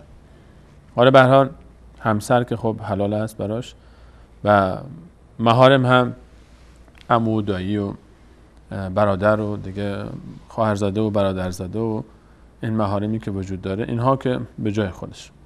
اما در غیر از اینها ما در چارچوب فضای خانواده، حالا در خیابان به جای خود، حالا خیابان آدم میگن نامحرم دیگه، تو خیابان هم مثل هم یک چشم دیده میشن، اما ما میبینیم نامحرم هایی هم داریم که شرعاً هیچ تفاوتی از لحاظ شرعی نامحرم با اون کسی که در خیابان هست نداره، اما در فضای محیط خانواده به خاطر خویشاوندی هایی که هست، رابطه هایی که هست، نزدیکترن، رفت آمدها زیادتره و برخی تصورات در برخی از مناطق هم نسبت به بعضی از این افراد متفاوت با دید شرعی هست. یعنی منظر شرعی چیزی دیگری رو میگه و عرف و قوم و طایفه چیزی دیگری رو میگن. یک زن مسلمان شخصیتش و برخوردش و نشست و برخاستش در تعامل با این افراد، حالا مثلا به صورت جزئی تر ذکر بکنیم، مثلا پسر عمو، پسر دایی، پسر خاله، پسر عمه، برادر شوهر و امثال ذالک که بیشتر رفت آمد دارن. خب رابطه از هر دو طرف هست دیگه، طبیعتا فقط مخصوص خواهرها هم نیست. اما یک زن مسلمان چگونه باید برخورد بکنه با این افراد در فضاهای داخل خونه؟ بله، در حقیقت قضیه به اصطلاح شریعت وقتی میگیم، قانونی که خداوند متعال یا پیامبر اکرم صلی الله علیه وسلم میگذاره، این برگرفته از چی است؟ از طبیعت و سرشت انسانی است. فطرت انسانی چگونه هست، بر این مبنای که قانونی رو خداوند خالق و آفریدگاری این فطرت و سرشت گذاشته. الان عرف جامعه چطور هست، چطور ساخته شده، چطور به اصطلاح برنامه ریزی شده، الان ما باید این عرف رو بر مبنای اون اساس قرار بدیم. یک فرمول هست، الان یک انحرافی از این فرمول و از این راه گذاشته شده، باید برش گردونیم به حقیقت، نه اینی که ما تابع اون عرفی که تو جامعه هست و عرف اشتباهی هست، یه فرهنگی که به ما تحمیل شده بر ضد به اصطلاح فطرت ماست، با اون بچرخیم. پیامبر اکرم صلی الله علیه و سلم میفرمایند که لا یخلو ان رجل بامرأة فان الشیطان ثالثهما. هیچ زنی با هیچ مرد نامحرمی خلوت نکرد مگر اینکه شیطان سومیشون باشه. با شیطان که سومیشون شد واسه شون بسیار چیکار میخواد بکنه؟ میخواد یه بدنامی برای به وجود بیاره، یک به اصطلاح کدورتی به وجود بیاره، یک مشکلی رو تو جامعه ساختار بکنه. اینی که پیامبر خدا صلی الله علیه و سلم میفرمایند که اگر کسی رو بیارن تو سرش یک میخی رو بزنن، این بهتره از اینی که بیاد به یک زن نامحرم دست بده. ما وقتی نگاه میکنیم آقا یه دست دادن که چیزی نمیشه، نه خیر، این خیلی چیزا میشه. این دست دادن رو وقتی میاییم از نظر حتی از نظر عرف پزشکی امروزی نگاه میکنیم که بله یک نوع دست دادن به اصطلاح لمس چیکار میخواد بکنه؟ چرا مادر وقتی بچهش رو به اصطلاح بغل میکنه باید لمسش کنه، وقتی به اصطلاح نوزادش رو شیر میده باید لمسش کنه؟ این لمس کردن خودش یک نوع انتقال عاطفه هست، یک نوع معانی و پیام‌های بسیاری رو منتقل میکنه که همه این رو میدونن. حتی اونایی که میگن آقا هیچ چیزیش نیست، اگه واقعا هیچ چیزیش نیست، کسی که میگه که من مثلا به یک نامحرم وقتی دست میدم هیچ احساسی به من دست نمیده، هیچ موردی به وجود نمیاد، این یا دروغ میگه یا بیمار هست و نیاز هست که بره به اصطلاح خودش رو درمان کنه. اگه واقعا یه موردی این چنینی هست، این طرف مریض هست، بیمار هست، باید بره خودش رو درمان کنه، چون با اون فطرت انسانی در تضاد هست، این مشکل داره. پس و اینجاست که حتی پیامبر اکرم صلی الله علیه و سلم به قضیه بسیار نامحرم خیلی تأکید داشتن. وقتی میگیم که بسیار نامحرم اونی که تو خیابون هست با نامحرمی که تو خونه از یکیه، نه خیر، یکی نیست. اونی که تو خیابون هست به اصطلاح نامحرم است، درسته، اما اینی که تو خونه هست این خطرش بیشتر است. واسه همینی که بعضی از صحابه این رو پرسیدن وقتی پیامبر اکرم صلی الله علیه و سلم گفتن که ایاکم و دخول علی النساء، نکنه که با زنا قاطی پاتی بشید. بعضی ها گفتن که افرأیت الحمول، یا رسول الله این خویشاوندای نزدیک اینا که دیگه تو خونه با همین. فرمودن الحم الموت، این خویشاوندان اینها مثل زهرند. جناب دکتر همین استدلال رو خیلی ها میکنن، همین استدلالی رو که الان برخی از صحابه داشتن، شاید خب همین دلیلم گفته میشه. ما خب نمیتونیم مثلا پرهیز بکنیم، خب نمیشه که مثلا وقتی که پسر عمو میاد، پسر خاله میاد، از هر کس دیگه از این نزدیکا میاد و سلام علیک میکنه و از بچگی با هم بزرگ شدیم و نمیدونم اگر سلام علیک نکنه میگه اینو نگاه کن عقب مونده است و اینو نگاه کن مگه ما به چشم بد نگاه میکنیم، این به ما بدبینه و نمیدونم ما به چشم خواهر برادری نگاه میکنیم، اون به ما بدبینه فکر میکنه که هر کسی که اومد به چشم دیگه بهش نگاه میکنه. از این استدلالات زیاد میشنویم. یعنی خب و وقتی که رسول صلی الله علیه و سلم میفهمند که این یعنی مرگ، دلیلش چی میتونه باشه و چرا انقدر خطر اینجا بیشتره و ما انقدر غافلیم از این موارد که این نامحرم های داخل خونه مثل اینا خیلی خطرناکتر از بیرونن، دلیلش چیه؟ بله، وقتی ما میگیم که به اصطلاح مراعات یک مرزبندی هایی با نامحرم، این معناش این نیست که آقا شمشیر بگیش سپر به دستت بیا با هر کسی که به اصطلاح از خویشاونداست از اعلام جنگ بکن. این اعلام جنگ نیست، این در واقع رعایت کردن یک مرزبندی هاییست. رعایت کردن این مرزبندی ها خودش به معنای احترام هست. وقتی مثلا من با شما آقای سلیمانی حرف میزنم دیگه نمیشه هر چیزی رو به شما بگم یا هر حرفی رو جلوی شما بزنم. چرا؟ چون برای خودمون یه مرزی گذاشتیم، یه مرزی نامرئی که بین هر انسانی با انسانی دیگه باشه. یه زن با یه شوهرش چطور میتونه رفتار کنه؟ آیا این زن و شوهر این رفتاری رو که با هم دارن میتونن این رو به اصطلاح در یک فضای باز داشته باشن؟ یا مثلا رابطه یک برادر با خواهر حرفایی که با هم میزنند یک به اصطلاح این مرزبندی خاص خودش رو داره. رابطه یک مرد با یک نمیدونم نامحرم یک مرزبندی خاص خودش داره. این مرزبندی ها در واقع احترام هست، احترام به همدیگه داشتن. وقتی این به اصطلاح مرزبندی از بین رفت، اون وقت چی میشه؟ اون وقت میشه انسان بی تربیت. خب اون حرفی رو که من میتونم به خانمم بگم، جلوی خانمم بگم، اگر این حرف رو من جلوی همکار خانمی که همکار من هست گفتم، از چشش میفتم میشم بی تربیت. خب در حالی که این در محیط خانواده نهایت تربیت هست و خیلی هم خوب است. وقتی میگیم که به اصطلاح این مرزبند یا باید اجرا بشه، یعنی چی؟ یعنی خلوت نکردن. در محیط خانواده نباید نه با پسر عمو، نه با نامحرم، با هیچ نامحرمی، هر چقدر نزدیک باشه، برادر، شوهر، نباید به اصطلاح یک فضایی رو که به اصطلاح این مرزبندی ها رو گذاشتیم این از بین بره. این که از بین رفت یعنی چی؟ یعنی احترام متقابل از بین رفت. یعنی اینی که ما به هم دیگه اجازه دادیم که به اصطلاح از حقی که به اصطلاح داره، از مرزی که داره تجاوز کنه. وقتی تجاوز صورت گرفت دیگه باید عواقبش رو هم در نظر داشته باشیم. چرا میگیم که این بسیار خطرناکتر هست؟ چون که تا بیشتر احتکاک به وجود داشته باشه، تا بیشتر ما با هم دیگه به اصطلاح نزدیک بشیم. خب یه وقت مرزبندی رو رعایت میکنیم، حرف خوب میزنیم، یه وقتی میشه که به اصطلاح شیطان وسوسه میکنه و ما میاییم به شوخی میرسیم.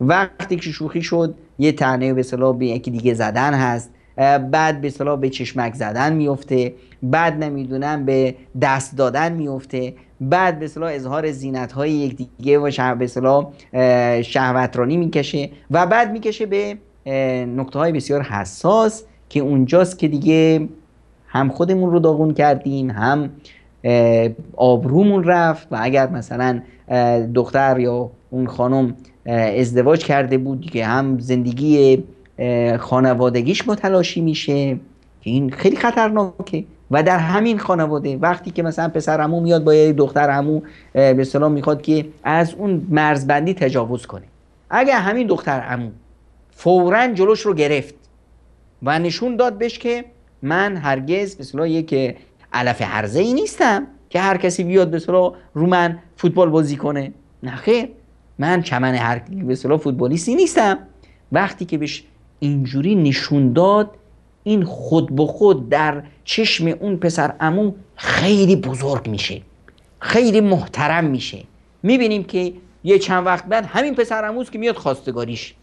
واسه چی؟ میدونه که این شخص خودش رو حفاظت کرده، این علف هرزه نبوده.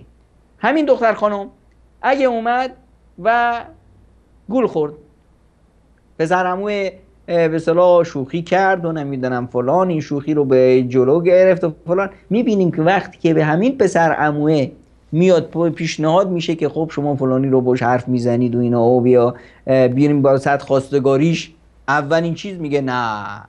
چرا؟ چی؟ این که الان دیگه جدیت مطرح شد. این کسی که با من شوخی میکنه خب با دیگران هم شوخی میکنه. این حرفایی که به من زد کی ضمانت میکنه که تنها به من میزنه؟ به دیگران هم میزنه. این در واقع این دختر خانم شخصیت خودش رو خورد کرد. این الان در چشم دیگران به عنوان یک علف هرزه است، به عنوان یک چیزی بسیار شخصیت پوچی هست. اینجاست که دیگه این دختر به خاطر به اصطلاح رسیدن به یک شوهر مناسب، به خاطر اینی که بتونه به اصطلاح این خیش رو به دست بیاره، در واقع اون رو از دست داد. و اگر خانمی بود که مثلا شوهر داشت، در همچنین محیطی شوهرش رو از دست میده. شوهر وقتی میبینه که این زن با هر نامحرمی به اصطلاح گفتگو میکنه، دیگه شیطان این فضا رو میتونه پیدا کنه که به این زن تهمت بزنه، رو شک کنه. این شک به وجود اومدن با مرور زمان خیلی زندگی رو تلخ میکنه و عواقب بسیار بدی رو میتونه برای اون خانواده خدا نکرده داشته باشه. حالا جناب دکتر، در بعضی از موارد متاسفانه داشتیم در خلال پیام‌هایی که اومده بود، احیانا خود شوهر خانم شاید مثلا مجبورش بکنه که وقتی مثلا پسرعموی این آقا میاد یا مثلا پسر داییش میاد یا یکی از نزدیکا مثلا برادر داماد میاد مجبورش بکنه که بیاد بشینه سلام علیک بکنه، مثلا حتی سر یک سفره با هم بشینن غذا بخورن. در همچین مواردی وظیفه زن چیه؟ ببینید یک عرفهایی در جامعه هست که مثلا خانم ها بیان مثلا سلام علیک کنند، احوال پرسی کنند. این در خود به اصطلاح سلام علیک کردن یا مراعات این عرفی که با شریعت در تضاد نیست.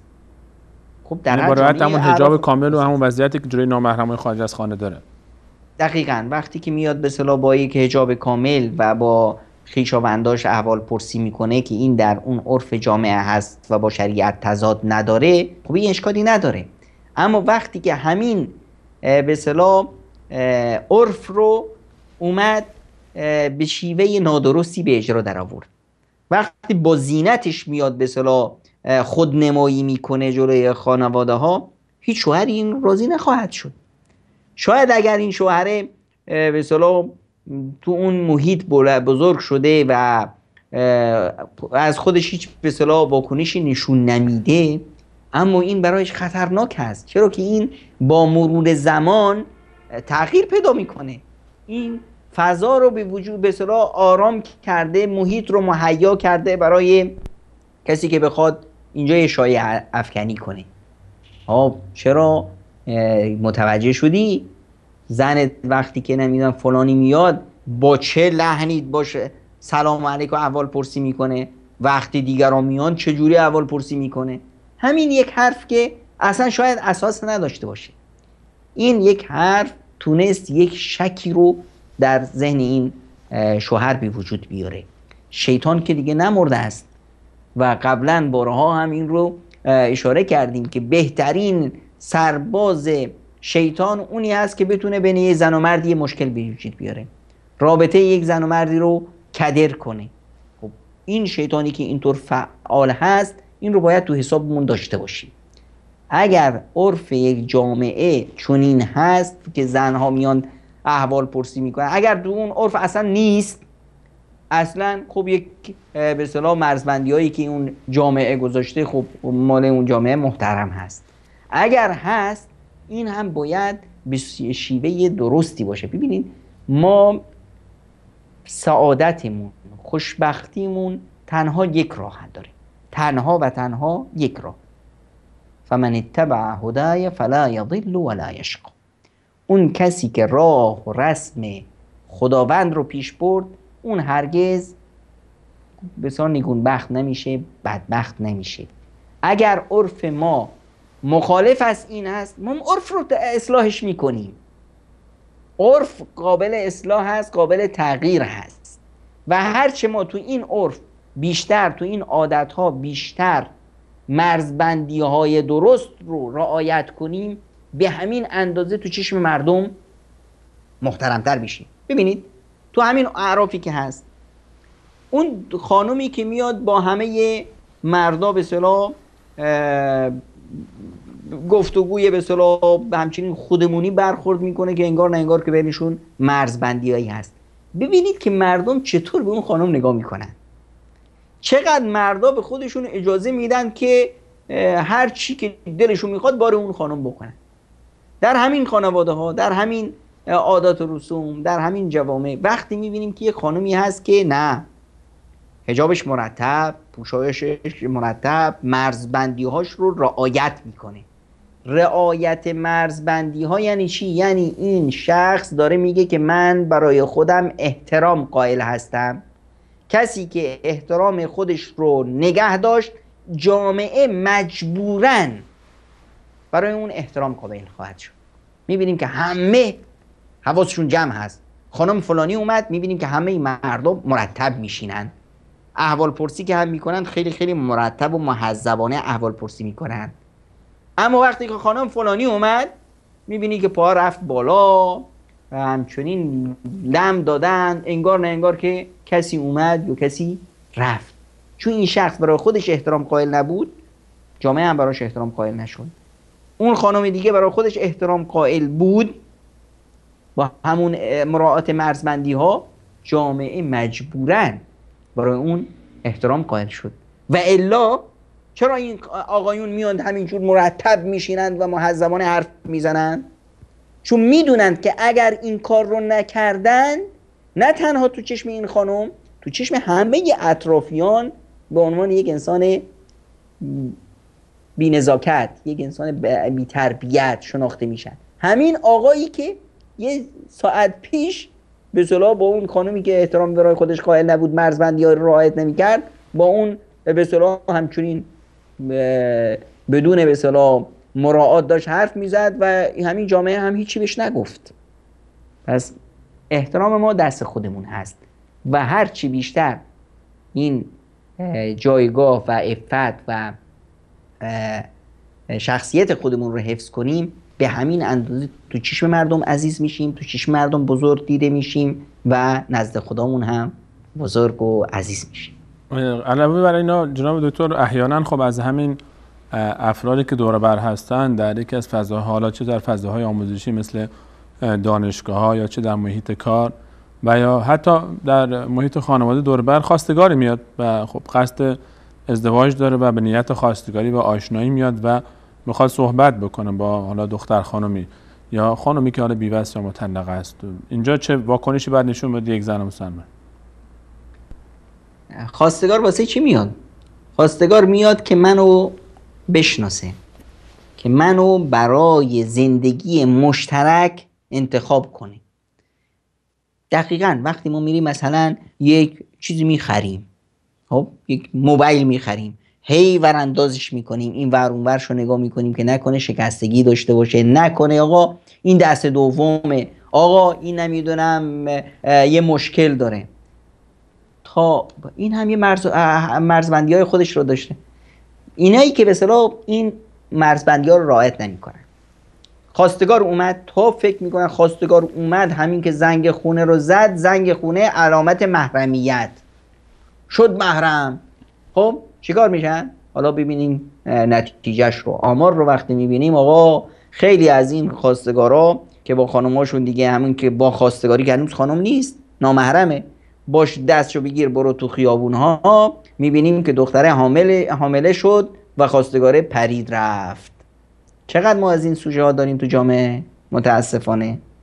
خب چرا ما میخوایم که یک تجربه‌ای که به اصطلاح تو جامعه به کرات تکرار شده ما هم بشیم یه تجربه برای اونا؟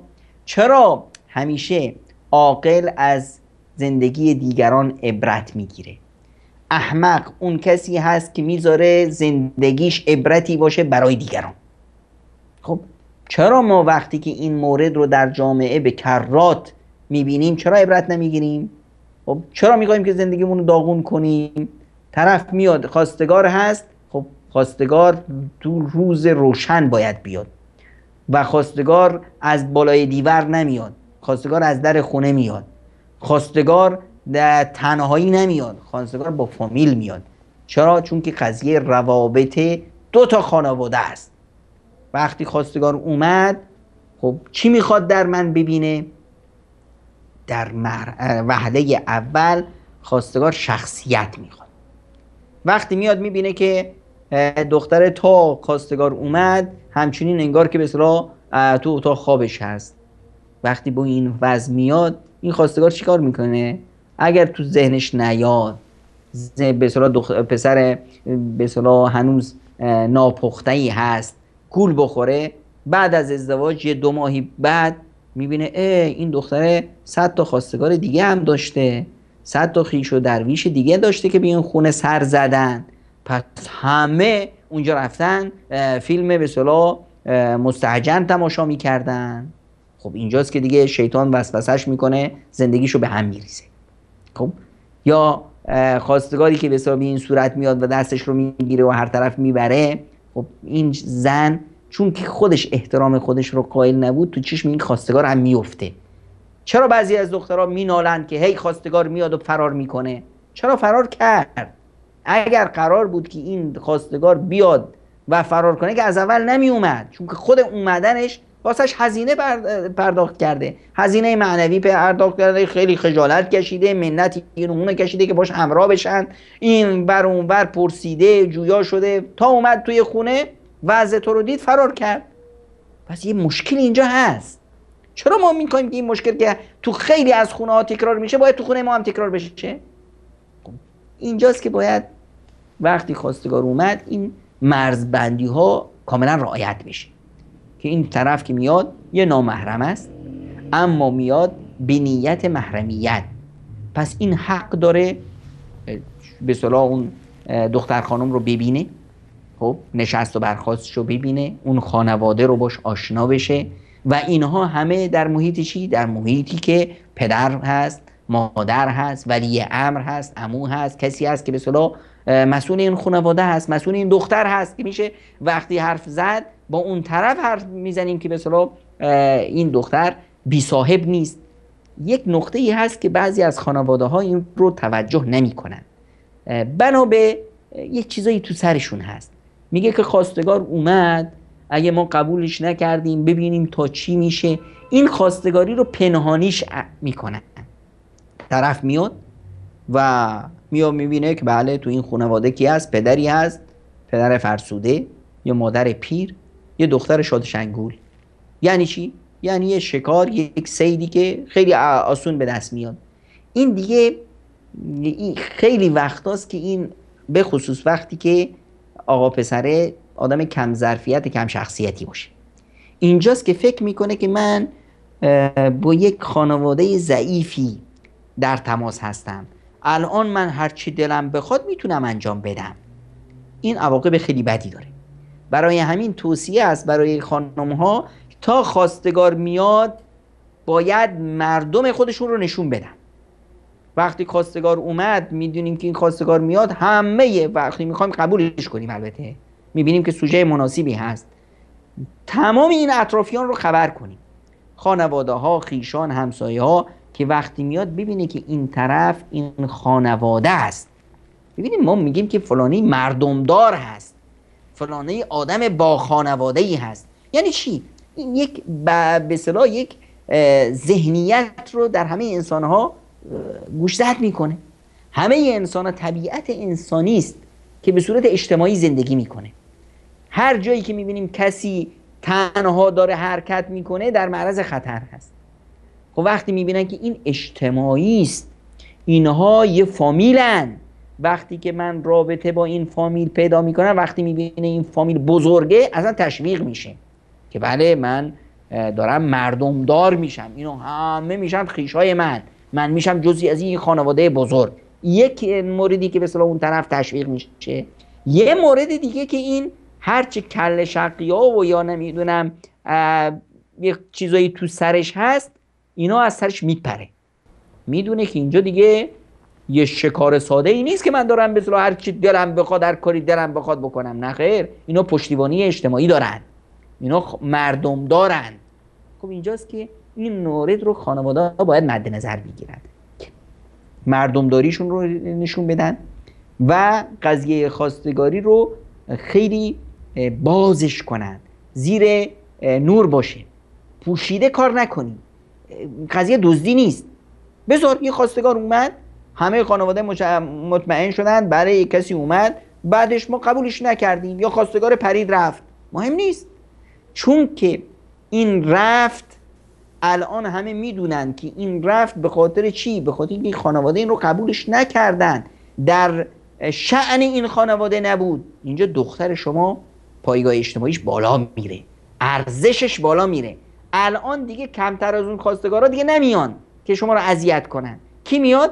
کسایی میان که از این مرحله خودشون رو میبینن که بهترن. اونجاست که به خودشون جرأت میدن که بیان به اصطلاح به خانواده شما و شما با این به اصطلاح حرکت شخصیت خانوادهتون رو حفظ کردید، قیمت و ارزش اجتماعی به اصطلاح دخترتون رو بالا بردید.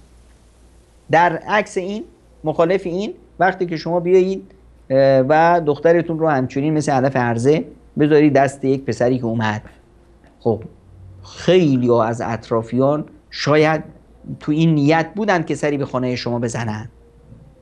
شما اومدید دختره رو دادید، الان به اونها فضا دادید که هر چی دلشون میخواد شایع پراکنی کنن، شیطون هم که کم نیست. اینجاست که شما دخترت رو در معرض خطر قرار دادید.